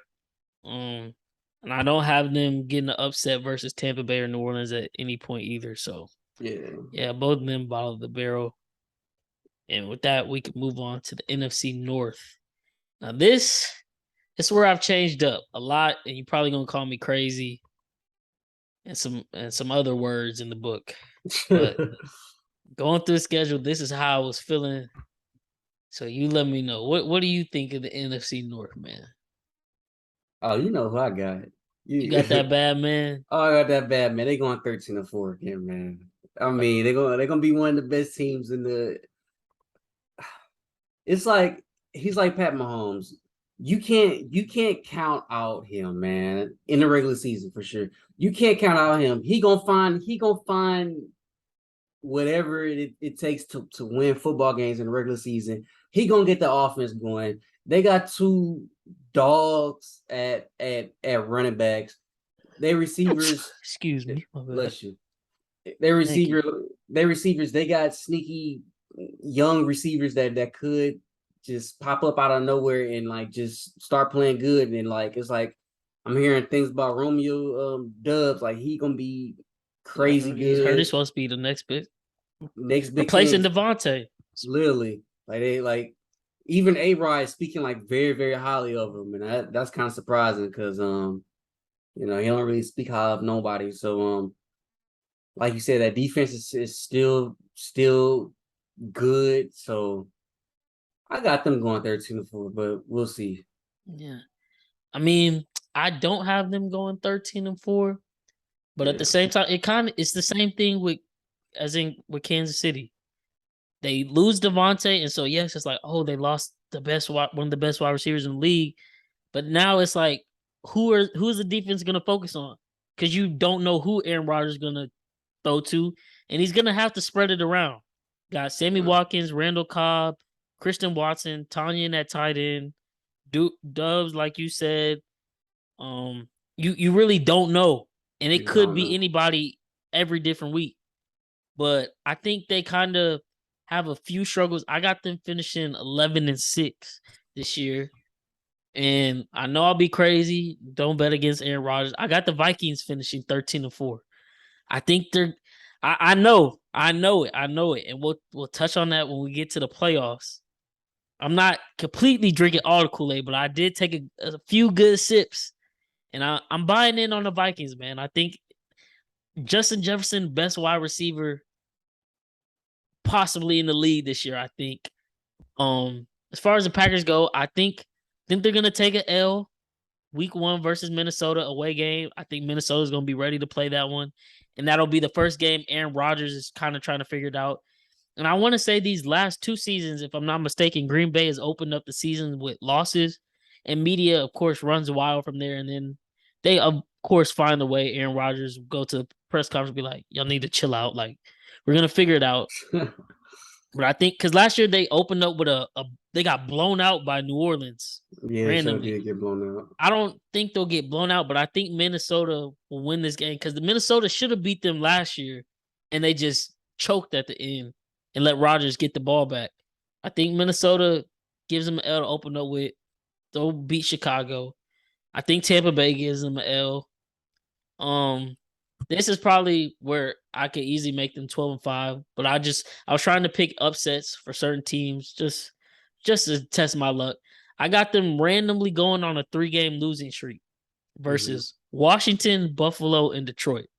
Washington is that one where it's like they can beat Washington, but I think it's an away game. Who knows? Carson Wentz maybe goes off. I gave him an L there. Buffalo, think Josh Allen balls out, and then Detroit. Detroit is just a competitor. It's at Detroit. I think Detroit finds a way to get them finally. And it's just like, yes, they could easily win that game, but at the same time, they could easily lose just because Detroit is going to be so competitive, I feel like, this year. So I have to give them wins somewhere and fill it in. And then I think they take another L versus Philly Sunday night at Philly. And then after that, I think they end the season on a 5-game win streak. So at that point, they'll be 6-6, and they'll be like, all hell is finna break loose. Like, what is going on? Yeah. And then in Aaron Rodgers fashion, he closes the season out like only he knows how, and they cruise into the playoffs at 11-6. But because the way the seedings are, and I got Minnesota finishing 13-4, Green Bay would have to be the 7th seed. But with 11-6, they'll be the 7th seed. And we'll touch on the playoff bracket later. But that's how I got that shaping out. You want to hear how I got Minnesota 13-4? Because I know you like, what the fuck? I want to hear this shit. So, crazy enough, I think Minnesota opens up the season 6-0 going into their bye week. I got them beating Green Bay. I think they can go into Philly, beat Philly. I think that game is going to be a shootout. But I think they have more offensive firepower as of right now than Philly does. They can beat Detroit. That's going to be a hard win, but it's at home. And then at New Orleans, that's going to be another tough win. I think that one will be kind of a defensive battle. I think they'll kind of shut down some of the fireworks. I think they'll get it done. Chicago is a dub, and I think at Miami, they can beat Miami. I think that'll be a shootout as well. But I think, like I said, I don't know how much trust to put into us, so I'm giving them a win there. They'll go into the bye week. I think they come out the bye week. They lose versus Arizona out the bye week. Then I got them losing versus Buffalo, losing versus Detroit at Detroit, and I got them losing at Green Bay. All the other games, I think they can beat Dallas. They can beat New England. New York Jets, easy. Indianapolis, I think they can beat. New York Giants, that's a dub. And they end the season with Chicago, that's a dub too. So that's how I got them going to 13-4. New offensive coach Kevin O'Connell supposed to be opening up this offense. Oh, yes, sir. Justin Jefferson, who, I mean, I'll repeat it later, but I think he's winning Offensive Player of the Year this year. I think it's going to be a breakout year for him, even though he's already broke out. Like, we all know who he is. But I think he really cements his name as a top 3 wide receiver. I don't know if people will be ready to put him over like a Devontae Adams or another name, but I think top 3 for sure. And 13-4. I know people. I've said before I wasn't buying the hype. It's Kirk Cousins. But as far as the regular season goes, I'm gonna buy the hype. I think Minnesota can get the job done with their schedule. So that's how I'm feeling with them. All right, I don't know. Kirk gonna have to show me, man. Kirk, he definitely He have to will. show He me. will. So. Like I said, I got him in fantasy, so I'm rolling with him. I like that. I like that. So I gotta roll with him. But Fuck that. Bears, we don't even gotta touch on them. I hate it for my boy Fields. Darnell Mooney is also a dog, but they're literally the only two bright spots on that offense. I think Montgomery, a nice running back. But I don't know if they'll have the line to really run the football for real. I got them finishing 2-15. They can find another win here or there. But I got Detroit finishing 9-8. It won't be enough to get them into the playoffs just yet. But they start to turn that team around and now show like, hey, we can play winning football. And they're just a couple more pieces away. And I think really just a year away from being really competitive. But I got them losing to Philly, losing at Minnesota, losing at New England, losing versus Miami. I think miraculously one of Chicago's 2 wins will be versus Detroit when Detroit travels to Chicago. I think they'll take an L versus the Bills, and I got them losing versus Green Bay and the Panthers. 9-8 for Detroit, but that's nothing to be mad about. Where they're coming from, I think Dan Campbell's got them boys in a good spot. They're gonna play for him, go their hardest. I just think they're 1 year and a couple pieces away for me to push them over the edge of Minnesota and Green Bay. But 9-8 for me. What you think about Detroit? Man, Detroit, like you said, they're literally one piece away, and that one piece is literally the quarterback. Um, man, if it's one team that I don't want to pray like on nobody's downfall, but if there's one team that I would like literally pray on one team's downfall because it could literally benefit them so much, it's literally theirs. Like I wish they could just tank this season, lose every game, get the very first pick, get Bryce Young or get CJ Stroud, whoever they think is going to be the best quarterback. But I feel like that's just not going to happen because they actually. I mean, honestly, like last year, they was competing in damn near every game they was playing in, and this year I feel like it's gonna be the exact same. But they're gonna actually get some dubs, some wins this year. I don't know. Unfortunately, I think they might still get fourth place though. I think the Bears are just a tad bit better. Only because I think Justin Fields gonna have like a decent year this year. Yeah, I think Justin Fields is gonna wake some people up. I just don't know if Chicago has enough around him, and I don't know if they'll be able to finish. But like I said, I gave them 2 because it was just hard to find wins for me. But I can easily see them getting some more wins on there because Justin Fields, just him willing the team to wins. But one piece we haven't talked about that people are forgetting about, Detroit also has Jameson Williams coming in. Yeah, they do. And they already have a solid wide receiver core. They got St. Brown, who we haven't mentioned it, but just to let y'all know, the I Needed Sports Podcast is in a fantasy football league with a bunch of other podcast pages. So stay on the lookout for that. We're gonna provide y'all week in, week out, let y'all know how we're doing there. It was $50 buy-in, so hopefully your boys can get first place, bring back some good money. Need that money.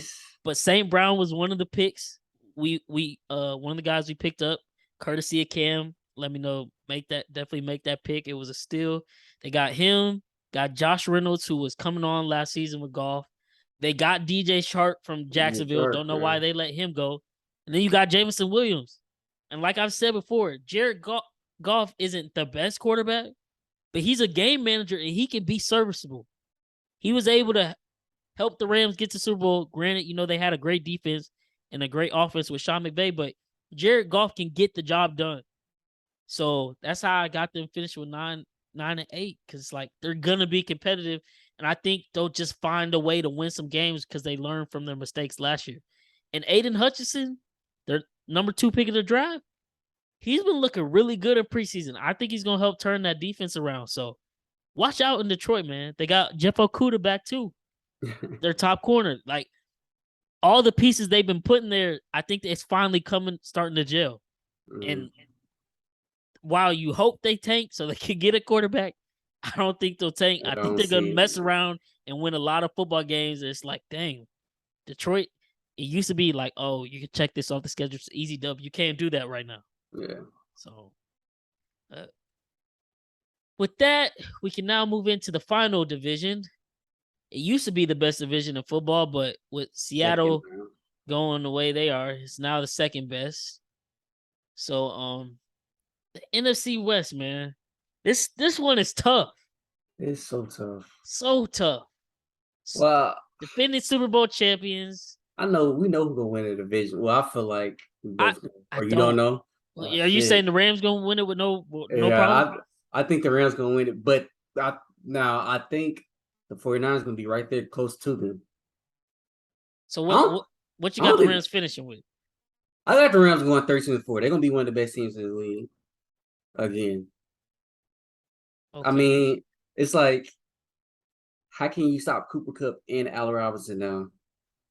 And I feel like A-Rob is right now in his career, he's just a little bit more better than Odell. And look what Odell was doing with staff. So, hey, coach said staff is good to go.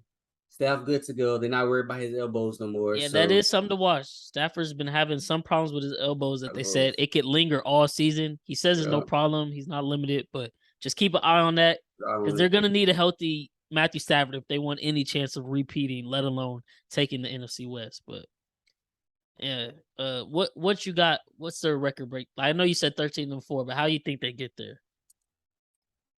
Let's see. So, this Bills game is very interesting. Like, it can literally go either way, but I'll say they win that game. I think they definitely beat the Falcons. I think they beat the Cardinals both times. So that's at 4. 49ers, I think they split. I think they split with the 49ers. So I think that's gonna be, let's just say, an L for I think that's a Monday night game, right? Is in San Francisco. So let's say they're gonna split. So that's one L right there.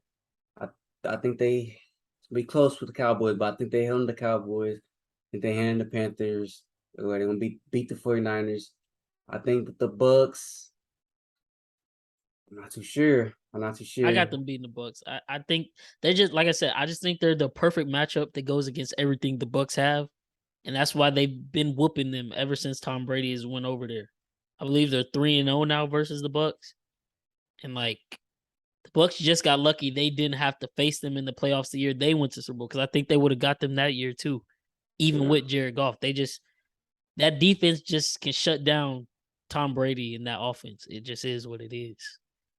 But you think they lose or win versus the Saints week 11? That's a tough one because it's in New Orleans, but I feel like Nola got them, man. I feel like they kind of. I feel like they can kind of do it. It's literally gonna be up to Jameis and if MT is there. Also, watch out for, we don't know if AK gonna be there or not. Also, I think he's gonna be good. I think I was reading something where the case got pushed back to basically they're not even gonna look at it until next year. So I think AK is gonna be good to go. It's the only thing with that. Busby is literally pushing for them. Tony Busby, he's the guy. So everybody was like, "Wow, like how's he getting all these NFL cases now?" So it's like, I don't know why he's pushing for it, but he's literally pushing for him to get suspended this year. It's like, come on, bro. Like, you couldn't even get Deshaun convicted. So it's like, why are you even going after this? So hey, whatever. So we'll see what happens with that. But yeah. Okay, so this where I'm conflicted. So I got the Rams finishing 12-5. Right. But I also have the 49ers finishing 12-5. And 49ers 11-6. I think now they got them last year in the title game. But before that, Shanahan has McVay's number. I don't know what it is, but every time the 49ers play the Rams, they dub them. It's just something about Shanahan matching up with McVay and their game plans where the 49ers just get the dub. And that was with Garoppolo. Now I mean, this is obviously we're betting on Trey Lance here, but according to Shanahan, this is the QB he wanted. I think the 49ers dubbed the Rams both times, just like they did last season. It's just the fact the Rams got them, at the NFC Championship, and they got that last drive, and they finally got over the hump to get to the Super Bowl. But I think the 49ers get right back to it this year. I think they beat them twice.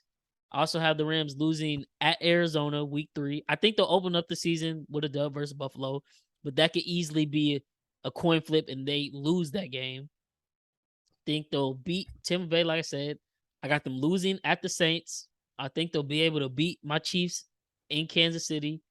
I got them taking the L to Aaron Rodgers. I think that's one of them games where it's just like everybody will be counting Aaron Rodgers out, and they think that defense will be able to like stop them. And I think Aaron Rodgers will find a way, and then they'll win out from there on. But I got them finishing 12-5, and that will put them at the 5th seed because they won't win the division because of the tiebreaker with San Francisco. And it's tough. That could easily split or easily win one more game and be first, but I don't think they're able to. I think they go 12-5, and they'll split with Arizona. Like I said, man, that tiebreaker with San Francisco. Now, the one question mark is, and this is where I'm kind of going out on a limb here, San Francisco has line problems. They have some injuries to that line, and it's young. They're starting 3 new pieces. So I'm hoping, it really is Shanahan's system and they can get it together. But that could easily not be the case. And if they can't block, it can make it a living hell for Trey Lance trying to get started with his NFL career. So that could easily go the other way. But like I said, I'm banking on Trey Lance being the guy and the 49ers still rolling smoothly like they have been. Because they got talent everywhere. Debo, Kittle, Ayuk.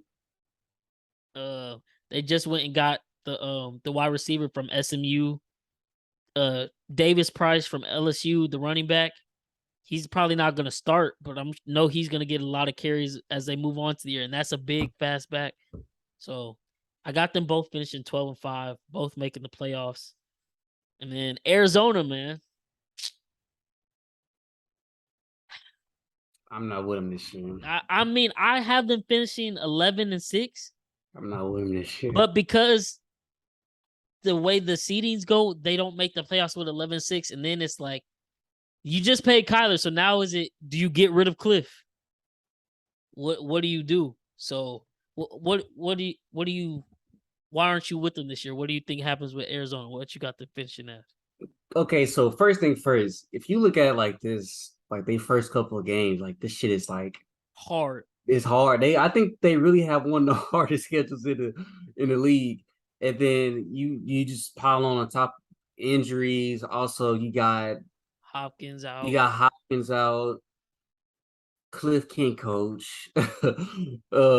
They can't finish seasons. Kyler can't finish seasons. Maybe because it's because of Cliff or whatever. But this is a tough ass schedule, and I just don't see them making any noise. I don't see them winning 11 games in this schedule. I can't see them winning 11 games. I see them going like 8 or 9. And then for me, the cutoff is, I believe I said it was 10 wins. 10 wins would be either the Cowboys or the Bucks. So okay, see, I got them taking the L versus us week 1, taking the L versus the Raiders at Vegas. I have them miraculously bouncing back, and I think they can beat LA. I don't know how they're gonna do it, but I think they can. They got them once last year. I think they can do it. Then they'll beat Carolina. I got them beating Philly at home. Seattle is a cakewalk. I got them beating New Orleans. That could easily be a loss, but that's at home too, so I think they'll be able to get New Orleans. At Minnesota is gonna be tough. But I'm looking at that game. I think Kyler's just gonna be able to outduel Kirk Cousins. And like you said, they can't finish seasons, but they can start off season strong. So that's what I'm banking on. Start off strong. And by that point, they'll have D-Hop back as well. And they have Marquise Brown, Rondell Moore. They said Rondell Moore is dealing with some undisclosed injury, so he's questionable. I don't know if he's playing this week, but hopefully he'll be healthy by then. Then they got Seattle. I said that's a dub. Seattle getting 2 dubs. At LA, I think they'll take an L. I have them sweeping the Cardinals. I mean, not the Cardinals, my bad. I have the Cardinals sweeping the 49ers. I think they'll find a way to sweep. That first game they play them, it's in Mexico City. And then this could easily be a Chargers win, but I got them beating the Chargers too. And then taking an L versus New England. I think Bill Belichick will have something for Bill Belichick's a better coach than Cliff Kingsbury, and I think that wins New England that game. I think they'll take an L versus Denver, take an L versus Tampa Bay, and then they'll close out the season with a dub at Atlanta and a dub in San Francisco. So I got them finishing 11-6, which isn't bad, but I don't think it makes the playoffs this year. That's the problem. So that's how I'm feeling. And then I don't know, man. We'll see, man. It's a toss up, so it could go either way. Like I said, I'm maybe sipping a little bit too much Kool-Aid, but I'm all in on Trey Lance, Shanahan's system. If he says that's the guy he's been needing, I'm gonna take his word for it. I think they'll ball out. And then Seattle, man, the doormat of the league. I have them going 0-17. Obviously, it's gonna be really hard to go 0-17. They'll probably find a way to upset someone somewhere along the lines.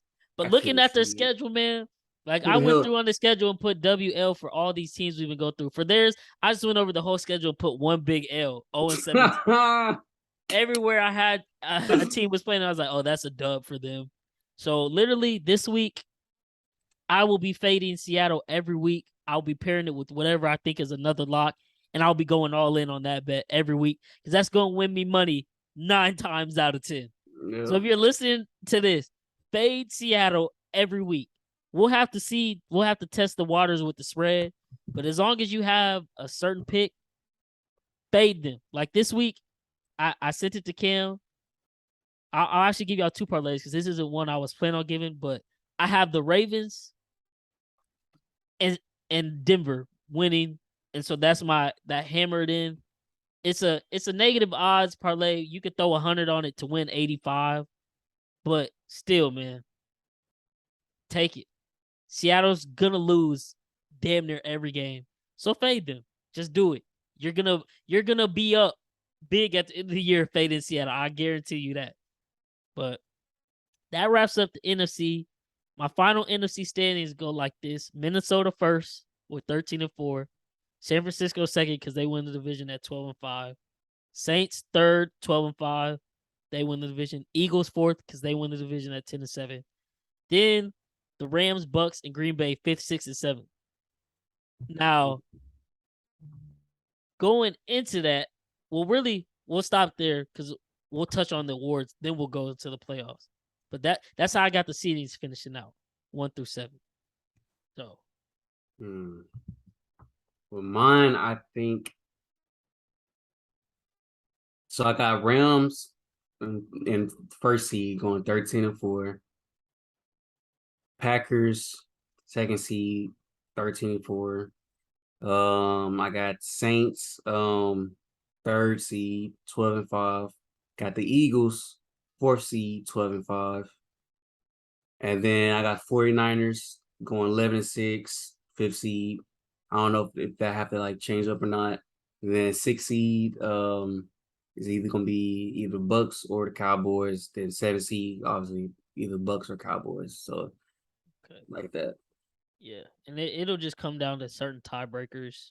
So that we'll literally have to wait till the end of the season to see how that all shakes out. But with that being said, that's how the season goes. You already know who my MVP pick is. I got Patrick Mahomes winning the MVP.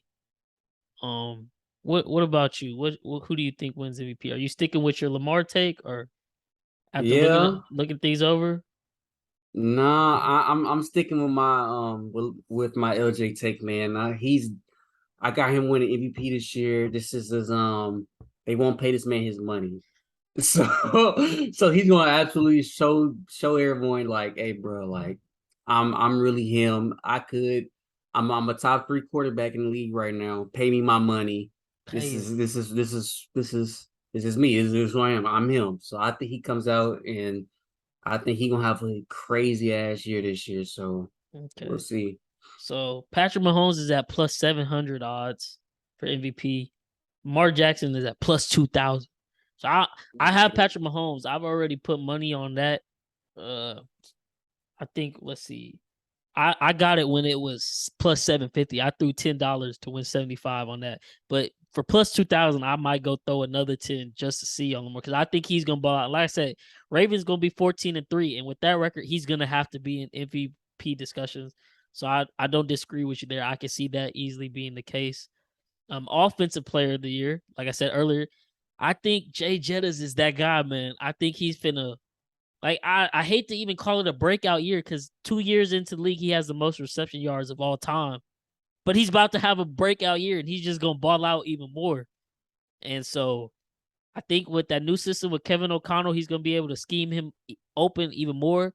As long as Kirk Cousins can deliver, man, sky's the limit for Justin Jefferson. I think he wins Offensive Player of the Year. What about you? Who do you got Offensive Player of the Year? My Offensive Player of the Year, I'm going with JT.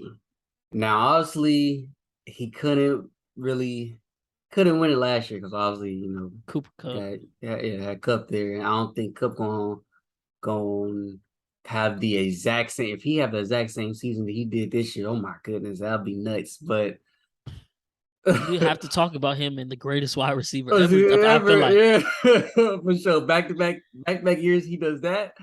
But shit, we'll see. Time will tell. But no, I think JT wins Offensive Player of the Year this year. I think he'll probably go, I think, damn near 2,000 yards this year. So, I mean, hey, that he got one of the best, if not one of the best O lines in the league. He run behind them big ass hogs. So shit, we'll see. Okay. So they got JT at plus 800. Justin Jefferson plus 1,500. So those are 2 picks for Offensive Player of the Year. Defensive Player of the Year. This one is tough. I don't know. I mean, obviously, it's probably gonna come down to the same 2, Aaron Donald, TJ Watt. But I think if Micah Parsons can ball out again, I feel like voters might have fatigue. And so I'm gonna go with Micah Parsons. I think I'm with you. I think he's gonna be the lone star on that defense side of the ball for the Cowboys, and they got him at plus 650. So I'm gonna roll with Micah Parsons. So that's when we agree on this. Yeah, I'm rolling with Micah, man. Shit, how about them Cowboys? Hey, how about the Cowboys, man? Yeah, he gonna solidify as himself as one of the best defenders in the league.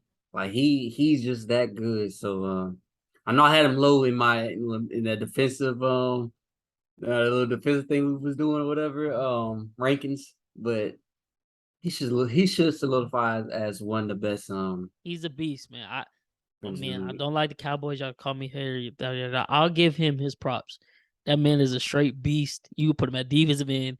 He can play linebacker and cover sideline to sideline and run with receivers and running backs at like what 6'5", 6'6", 2'6". Like it's crazy.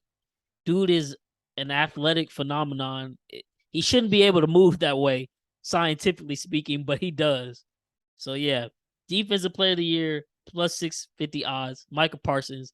I need it from both of us, man. We're both agreeing. I need it. Yes, Come sir, on, man. I need it. Lock it in, man. And then moving on from that, we go into the rookies of the year. So you want to do the comeback player? Well, I was gonna say that one for last, but we can if you want to. No, we can say it for last. Okay. So Offensive Rookie of the Year, who you got? I got Chris Olave, man. I think this guy gonna break out this year. He gonna have a top three or top 4 because Randy Moss as a rookie was cold too. But he's gonna have a top 3 or top 4 best rookie receiver years of all time. I'm telling you right now. Put some money on Chris Olave. He gonna break out this year. Him and Jameis. Jameis love throwing it deep when we was with the Bucks. This year, they said they gonna open up that playbook for Jameis. So Jameis gonna do a lot of things he couldn't do last year. So okay. Chris Olave. I can get behind that. And I will say, I guess we kind of if I had to put money on, I would put money on Chris Olave because I think he's going to be drawing like the fourth best corner with the Saints roster, and he's going to tear them up. The problem is it's a question mark, but the odds have him as the favorite or one of the top 3 favorites, Kenny Pickett. I don't know if Pittsburgh is going to play him or not, but if they do and they're able to play well, it's going to go to a quarterback 9 times out of 10. So it's like it could be Kenny Pickett, but that's only if Trubisky loses spot because I think Trubisky is starting week 1. But I don't know how long he's going to keep it. So for safety reasons, I'll say Olave. But if Kenny Pickett plays, Kenny Pickett will probably end up winning Rookie of the Year just because I think they'll be good, and he's a quarterback. Quarterbacks always get all the credit. So they got Kenny Pickett at plus 850, Chris Olave at plus 850. So they're literally even whoever you want to go with, man. We're going to say for the podcast sake, we're going to rock with Chris Olave, but Kenny Pickett can easily beat her. But I do have a dark horse, though. Who? I do have a dark horse. Dameon Pierce. That's my dark horse. We picked him up on our fantasy team as well, man. I'll tell y'all what, he will be a cowbell this year because he's the for sure RB1 on his team. We gonna run a lot this year. Watch out. He can run the ball, he can catch. He shit. I'm telling you, he gonna get like 1,200 yards this year. 1,200 yards. That's rushing. Another reason why I think y'all could beat 10-7. I'm a believer. Now, man, I guess because he got injured, it doesn't count. I was gonna say, does Travis Etienne count as a rookie since he didn't play it all last year? Or does it not work like that? Because I know the NBA it works like NBA it works like that. But... Okay. Because I was gonna say he could also easily be that too because he didn't play. He's still basically a rookie. He's still basically a rookie, but that's offensive rookie of the year. What about defense? What you got for defensive rookie of the year? I had to go with my boy Sting, man. I had to go with my boy Sting, man. He might be a top corner in the league, man. You know, DBU, LSU. Still fuck LSU because you know that. Fuck LSU. Oh my God, I can't believe they sold us like that. Fuck them boys, man. Fuck them boys. But nah, man. Hey man, Sting, he gonna have a good year this year. I'm projecting probably around like I think 4 or 5 interceptions should do. He's gonna have like a lot of pass breakups, pass deflections or whatever. He gonna get in there. He gonna tackle too. He's gonna get a lot of solo tackles. So I got my boy defensive rookie of the year, but shit, we'll see. Most likely it'll go to. I'm just biased, so but most likely it'll go to a pass rusher like always. So we'll see. Okay. They got him at plus 1,800. Me personally, like I said, man, it's from a team. They just gonna be competitive. Aiden Hutchinson. It's an easy pick, but I think Detroit is gonna be so competitive, and he's gonna be a big reason why on the defensive side of the ball, it's gonna be hard to not give him defensive rookie of the year. Now I'm picking him, but I don't know because the team isn't good, and I don't know how much they'll throw at him. It could easily be Sauce Gardner. I think Sauce Gardner is next in line to be a lockdown. I don't think he got thrown at all preseason. Dude has all the intangibles to be the next lockdown. Tall, long, fast. I think it's really going to be an island out there in New York. It's just the Jets are so bad, I think. I don't know if he'll garner the attention that will get him defensive rookie of the year. But he would be my second pick, if not Aiden Hutchinson. But I'm going to roll with Aiden Hutchinson at plus 300. He's the favorite. Like I said, Detroit, they're going to be competitive. They're not going to be an easy out for anybody. I think he notches probably like 7 to 8 sacks, I think, his rookie year, which is really good for a rookie, if not more. Because when they line him up on the inside, he is a DN. But they've been lining him up on the inside for third downs during the preseason, and he's been wrecking havoc there too. So watch out, man. Detroit, don't know if they have enough to make the playoffs, but just watch out for Detroit, man. I probably won't bet against them a lot this year. I probably bet for them versus the spread because they'll probably be underdogs still. But yeah, man. But now we come into comeback player of the year. Who you got as comeback player of the year? I think we might have the same one. I don't know. It seemed like an easy pick for me, but I don't know. What do you think for comeback player of the year? Well, I got 2 choices really. one is obviously easy pick, but I don't know if he could qualify as it. Yeah, I I don't know was either, but who? Go ahead, say Derrick Henry. Derrick Henry. Yeah, I was Yeah, like, I don't know if he qualifies, but if he does, that's my easy pick because yeah, I that's my think easy pick. he's gonna rush for probably 1,800 at least, just because they're gonna have to run the ball a lot this year. Yeah. But I don't know if he qualifies. That's the thing. Now my other pick is Jameis Winston. I think he could definitely win that one. I think he can Yes. win that award. Okay, so we're He right have a on good the year. same. We're right on the same line. So the easy pick for me would be Derrick Henry if he's Derrick eligible, but Henry, yeah. Jameis Winston for sure. I think New Orleans takes that division. Jameis Winston balls out, and then you're gonna have to give him comeback player of the year, coming off a torn ACL, to go out and then win the division with Tom Brady in it, and I think dub them twice. Oh yeah, Jameis Winston and Jameis, the Saints. he gonna have a good ass year. He gonna have a And great year. People sleep. people, yeah, I was gonna say people really sleep on him. He gonna have a They good year. they think it's the old James from Tampa Bay, and they didn't watch last year what he was doing, and they only got the talent back that they were missing last year and added more with pieces like Olave and Landry. I'm all in on New Orleans, man. Fuck the other Louisiana team No, out fuck there. them. Fuck LSU, but New Orleans Saints, I'm all in with them, man. All in with them. And with that, we can now go into our playoff bracket and wrap up this episode, man. So we gave y'all the seeds. So this is how my matchups went for the first round. Chiefs got the bye. Minnesota got the bye as the first seeds. In the AFC, we got Indy at the 4th seed versus the Chargers at the 5th. Buffalo in the 3rd seed versus Las Vegas at the 6th seed. Baltimore is the 2 seed versus Cincinnati as the 7th seed. I think the Chargers beat Indianapolis, which is a big if because they haven't been to the playoffs. They're going to go up against Matt Ryan and a good defense that could easily be an Indy dub. I'm gonna go out on a limb here. I think Herbert finally gets into the playoffs and gets him a dub. I think Buffalo beats Las Vegas. I think Baltimore beats Cincinnati. So with that leads into, or I guess I'll stop there because I'll let you say what you think how that first round's go, and then we can end it with the Super Bowl picks. So what do you think of the first round in the AFC? I know you got Las Vegas, or who was it finishing first? Was it Las Vegas finishing first? Yeah, Or I got Vegas finishing first in AFC. So I think they'll have the bye. All right, second would be no, it couldn't be the Chiefs, right? Yeah, it couldn't because we wouldn't win the division in that case. So I think it would probably Second, be Baltimore then because yeah, you got Baltimore. yeah. So second would be Baltimore, and then third it would have to be the Bills, right? Yep. So third would be the Bills. They'll Fourth play the Indy. fourth Indy. Then fifth that'd be the Chiefs, right? Yep. Then fifth Chiefs, and then the sixth Chargers, and then seventh Bengals.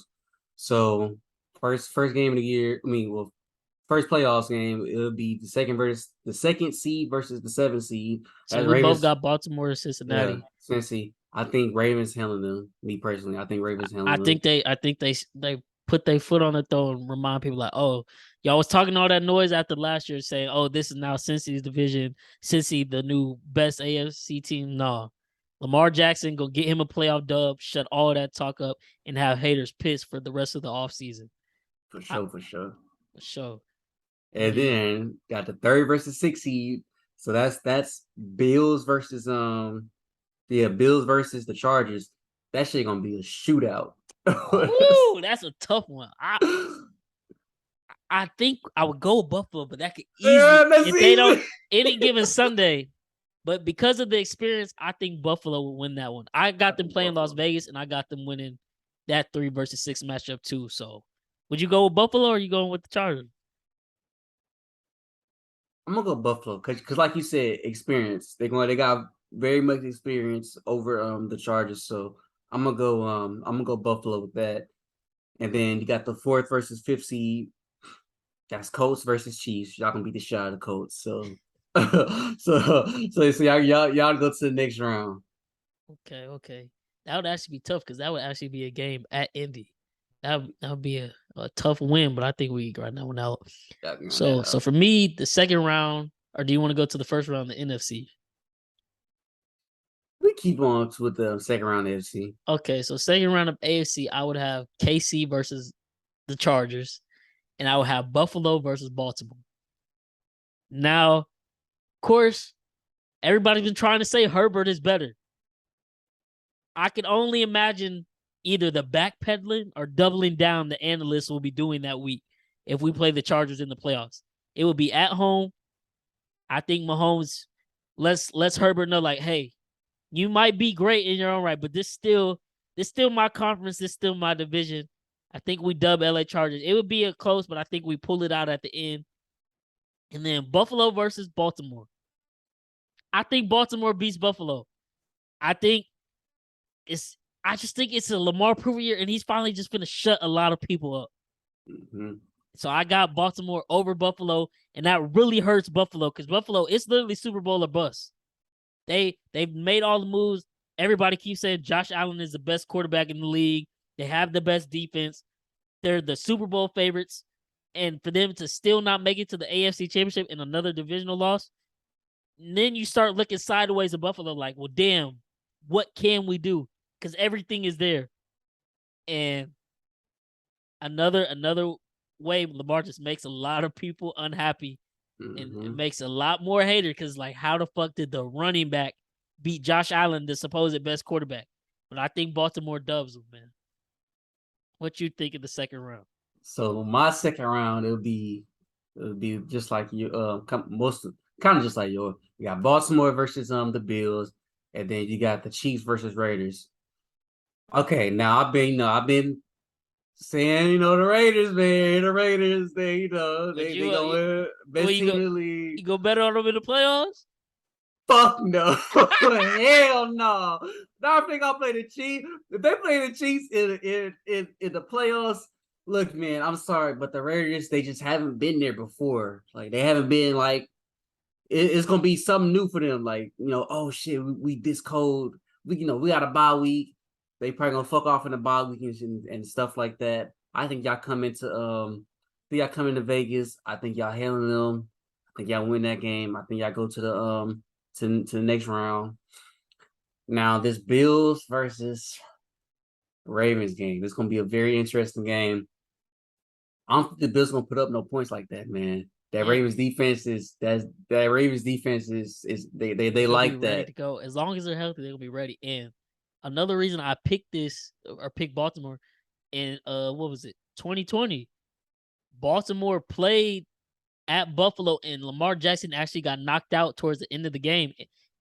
It was low scoring, close game, and they were right there at the end. And Huntley almost brought them back, but he just couldn't finish it. And I think Baltimore remembers that's fresh on their mind. They already got the revenge on Cincy. Now let's go get revenge. Another quarterback they've been saying better than ours. Our quarterback was out last year. Let's wake some people up and remind them who the fuck we are. So yeah, man, Baltimore over Buffalo, and that sets up for what was supposed to be the rivalry, the Mahomes versus Lamar Jackson that people just completely forgot about. Finally get that in a playoff game, man. And that is honestly scary because we just have problems with stopping Lamar. But if we lost that game, I wouldn't be mad about it because I would be happy for Lamar. But I think we dub Lamar in them, especially because we should have beat them last year and we choked because Clyde fumbled. We were well on our way to having the game-winning drive, let alone we shouldn't have never let them come back. But at the end of the day, Patrick Mahomes has the Ravens number when he wants it. I think we head back to the Super Bowl where we should have been last year, man. And after all the shit people have been saying all offseason, the Chiefs don't have Tyreek, they fell off, they're not even gonna make it to playoffs in the division, all this crazy shit. Patrick Mahomes just let you know, like, who the fuck am I, bro? Like, what more can he do at that point? 2 Super Bowls, or that would be his 3rd Super Bowl. My bad, his 3rd Super Bowl, 5 AFC Championship games in a row. What the fuck are you? Now what? At that point, you literally are just hating. Because what are you gonna say? We don't have Tyreek. You can't blame it on that.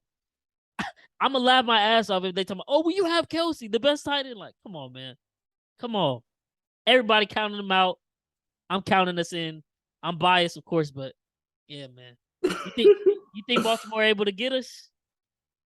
Yeah, I think Baltimore. I think Baltimore gets y'all. I'm gonna go the other way, man. I think Baltimore gets y'all. I think they actually have what it takes.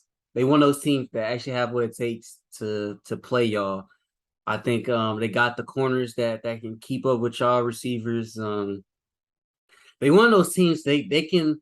It's kind of scary because to me, honestly, to beat Pat Mahomes, you got to be able to man up on their receivers.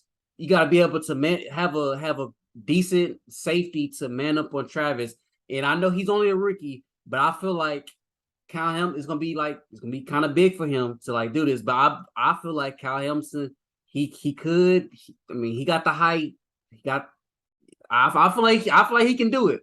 I feel like he can do it. Now that's gonna be a lot out of a rookie to do now. But shit, like I said, I think he can do it. I think he can hang with Kelsey. At least make it tough on him.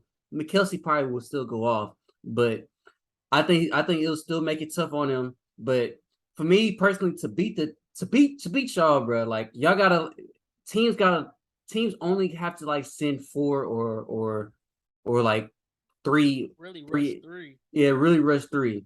But hopefully, when they do that, we learned our lesson and we'll just run the football. Like, yeah, I don't know. and but see the thing with the Ravens, they so hard headed because like they gonna they gonna blitz. That's just what they do. Oh yeah, and Patrick Mahomes gonna tear that up. Yeah, he gonna tear that up. So it's kind of like I don't know, but I feel like since y'all don't have Reek no more, he can't really exploit that. So it's like that pressure is gonna get to them. Like it's gonna get to Pat, and I feel like that's just how it's gonna be. And then on the offensive side for the Ravens, they gonna run that ball. They're gonna run that ball. They gonna pass it to Mark. They're gonna pass it to Likely.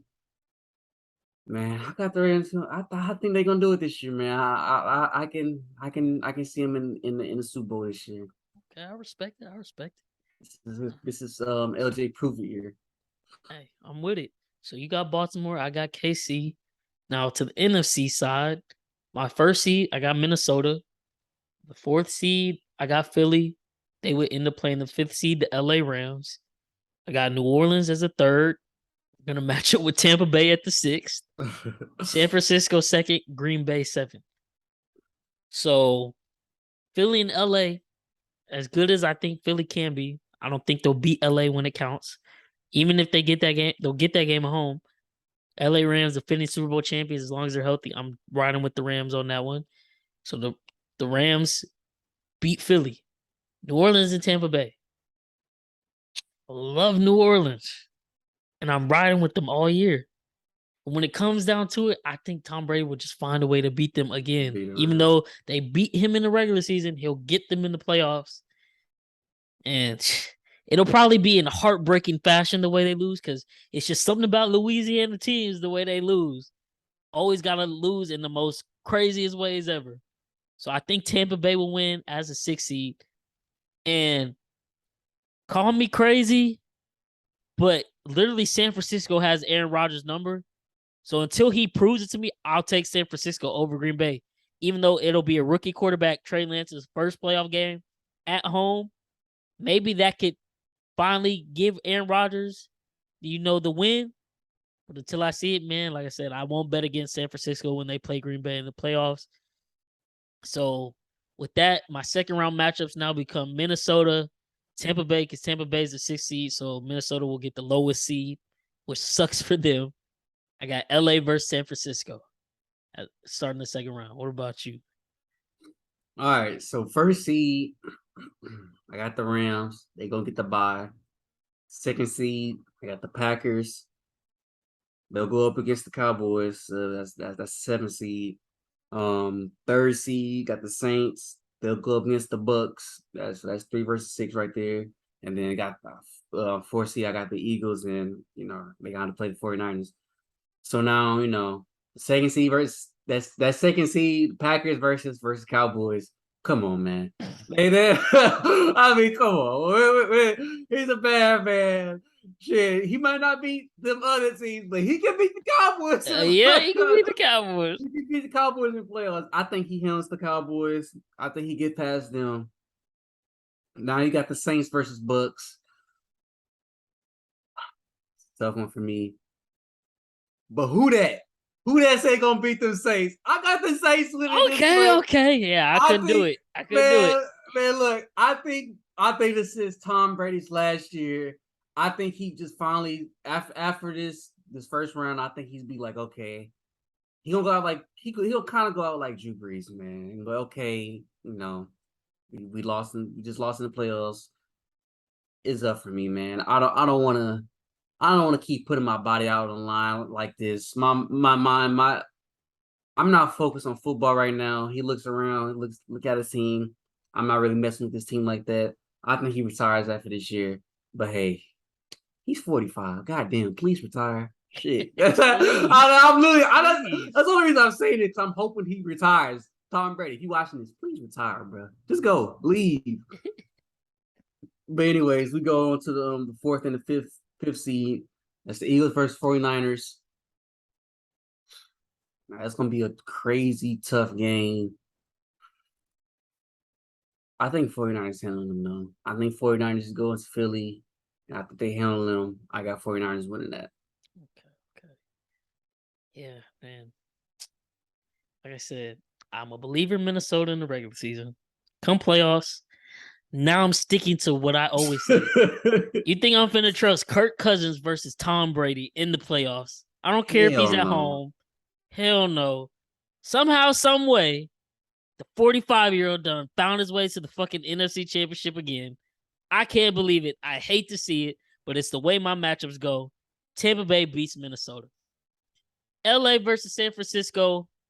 Like I said, I think San Francisco sweeps them in the season, but I think it's a repeat of last season.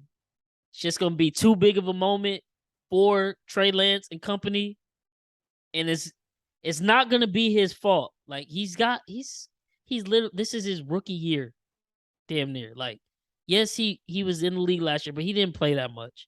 So this is really his rookie year. People are going to want them to, Super Bowl or bust, but it's like, let him get, learn the league. Yeah. I think LA will just have too much for him. Playoff pressure of the playoff game. I think LA wins and get LA and Tampa Bay in the NFC Championship. That's interesting. All right, so I got it'll be the Packers versus I want to say it was 49ers, right? Yeah, I got Packers versus 49ers in the second round. And then I believe I got the Saints versus LA. Saints versus LA, I believe. Actually, no, it's the other way around. It's the other way around. I got Rams versus 49ers because they'll be the lowest seed, and then it'll be Packers versus Saints. Okay.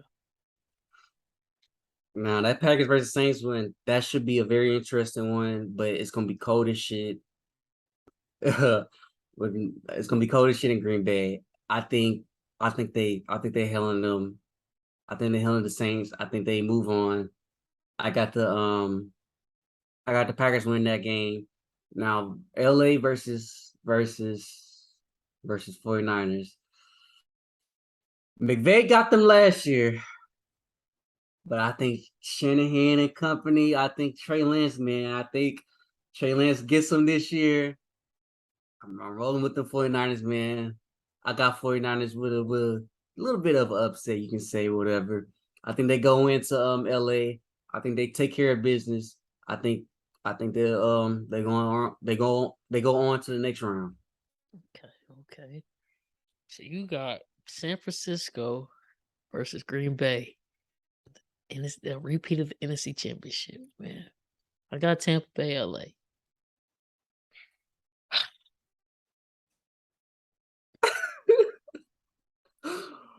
I want to show you LA. Man. Please don't say it, man. Please don't say it. Please, God, don't let. Like I was saying, they're gonna play Los Angeles again this year in the regular season. I think they'll take an L. That will now have been 4 times Tom Brady has lost to the Los Angeles Rams within the last 2.5, 3 years.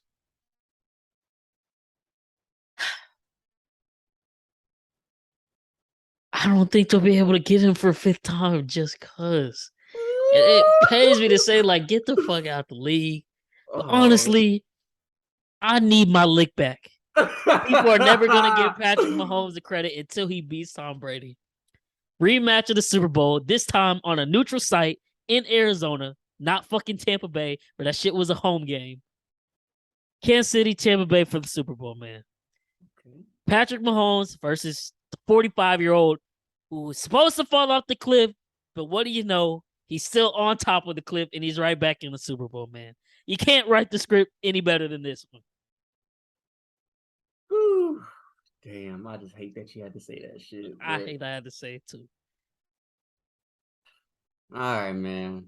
So, got Packers versus 49ers. It's in Green Bay. It's going to be cold as shit. But he just can't, that bad man. He just can't beat his favorite team ever. I got the 49ers rolling on to the Super Bowl, man. I think Shanahan company. I'm big on Trey Lance this year, man. I think Trey Lance, he's gonna handle his business. Him and Debo, that running game, man. Hey, man, I got 49ers in the Super Bowl. I got them playing against the Ravens. So repeat of the 2012. So okay, damn. Okay, well, now we're into the Super Bowl matchups, man. Kansas City versus Tampa Bay for me. Y'all know who the fuck I'm rolling with, man. He finally does it. He finally beats the old man. Finally shuts up everybody. Cements his legacy as the next GOAT, because Tom Brady's still a GOAT. But it finally just gives him that extra, that monkey off his back where it's like, you can't beat Tom Brady when it counts. He's 0-2 versus Tom Brady in the playoff. 3rd time's a charm. Give us our lick back. The last time we played him in the Super Bowl, we didn't know how to dink and dunk. That set him up for greatness for this year. Now we know how to do it. Hopefully our line will be healthy. Tampa Bay won't be able to stop it. I think our defense will be able to get pressure on Tom Brady. If don't make it close at the end, but I think we fucking do it. We win it. Kansas City Chiefs, Super Bowl champions, man. Let's go. Versus Tom Brady. Mahomes, cemented. Hall of Fame at that point. Hall of Fame. 2 Super Bowls, 2 Super Bowl MVPs, another MVP. Come on, man. Come on. I need it. Nah, man, shit. I would love for that shit to happen, boy. If that shit happened, I'm putting all my money on Pat Mahomes. I don't care. Boy, I need my lick back. Y'all won't want to hear me on the next podcast. I'm gonna be yelling the whole time. Ooh, I need it, man. I need to get my lick back. We need our lick back on Tampa Bay. They got away with one in 2020. They got lucky. We're going to see them again. I don't want to see them again, but somehow, some way, Tom Brady finds his way back. We're going to meet him there. We're going to meet him at the top. I can definitely see that happening for sure. Now, here we go. I got Ravens versus the 49ers. Now, this is going to be one defensive-ass game. It's not going to be a lot of points scored in this game.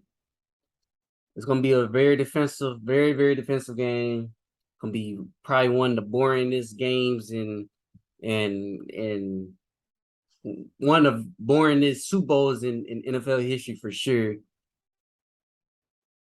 But I'm going to say a score prediction right now, too. I got 13-10. Justin Tucker, game-winning field goal. I got Ravens flock winning. I got that boy LJ finally. Hey, if Lamar wins, I'll go crazy for that too, man. What? Getting his ring. I hope he talk his shit. I hope he get all the money in the fucking world. I hope he talk his shit right there at the podium. Right there at the podium. I hope he talk his shit, man. He literally deserves all this shit. I just think they just have the recipe this year to get there. Man, goddamn, I hope he gets there, man. I got Raven Flock, man. Raven Flock, they win. Like I said, 13-10. Justin Tucker, game winning field goal. It's gonna be a very defensive game. Both teams gonna run a lot. That's fair. That's fair, man. So, man, that wraps up the episode. It's a long episode, but we had to get this preview out for us. Yes, For y'all. When we drop this episode tomorrow on the tweet, I'll just have the little thumbnail, and then I'll have a notes with all of our picks right there set in stone, so we can pin the tweet up and we can go back and look at it at the end of the year. Like I said, we're gonna keep track of all of our picks throughout the year. Gonna have bets, of course. Already gave you a few for this upcoming week one, but we're gonna give you more on the episode that's coming out for Thursday morning, day of opening of the NFL season. Buffalo at LA, man. Yeah, man. I got my Chiefs taking Super Bowl 57 versus the Bucks. Cam got the Ravens taking Super Bowl 57 versus 49ers. We'll see who's right. All right, we're both wrong. Who knows? But god damn it, football season is back. It's back, man. Excited as ever, man. There's really no words. I've been waiting for this for so long, especially with the podcast up and running now, man. It's gonna be a great fucking year. It's our year, you know what I'm saying? That's a wrap, man, on the NFL 22-23 preseason. It's your kids from the neighborhood. Bryce, my dog Cam, signing out, man. Can't wait to see y'all, man, next week, NFL season, to recap it all. And like I said, we're gonna see y'all one more time before this too, man. But we out of here, dog.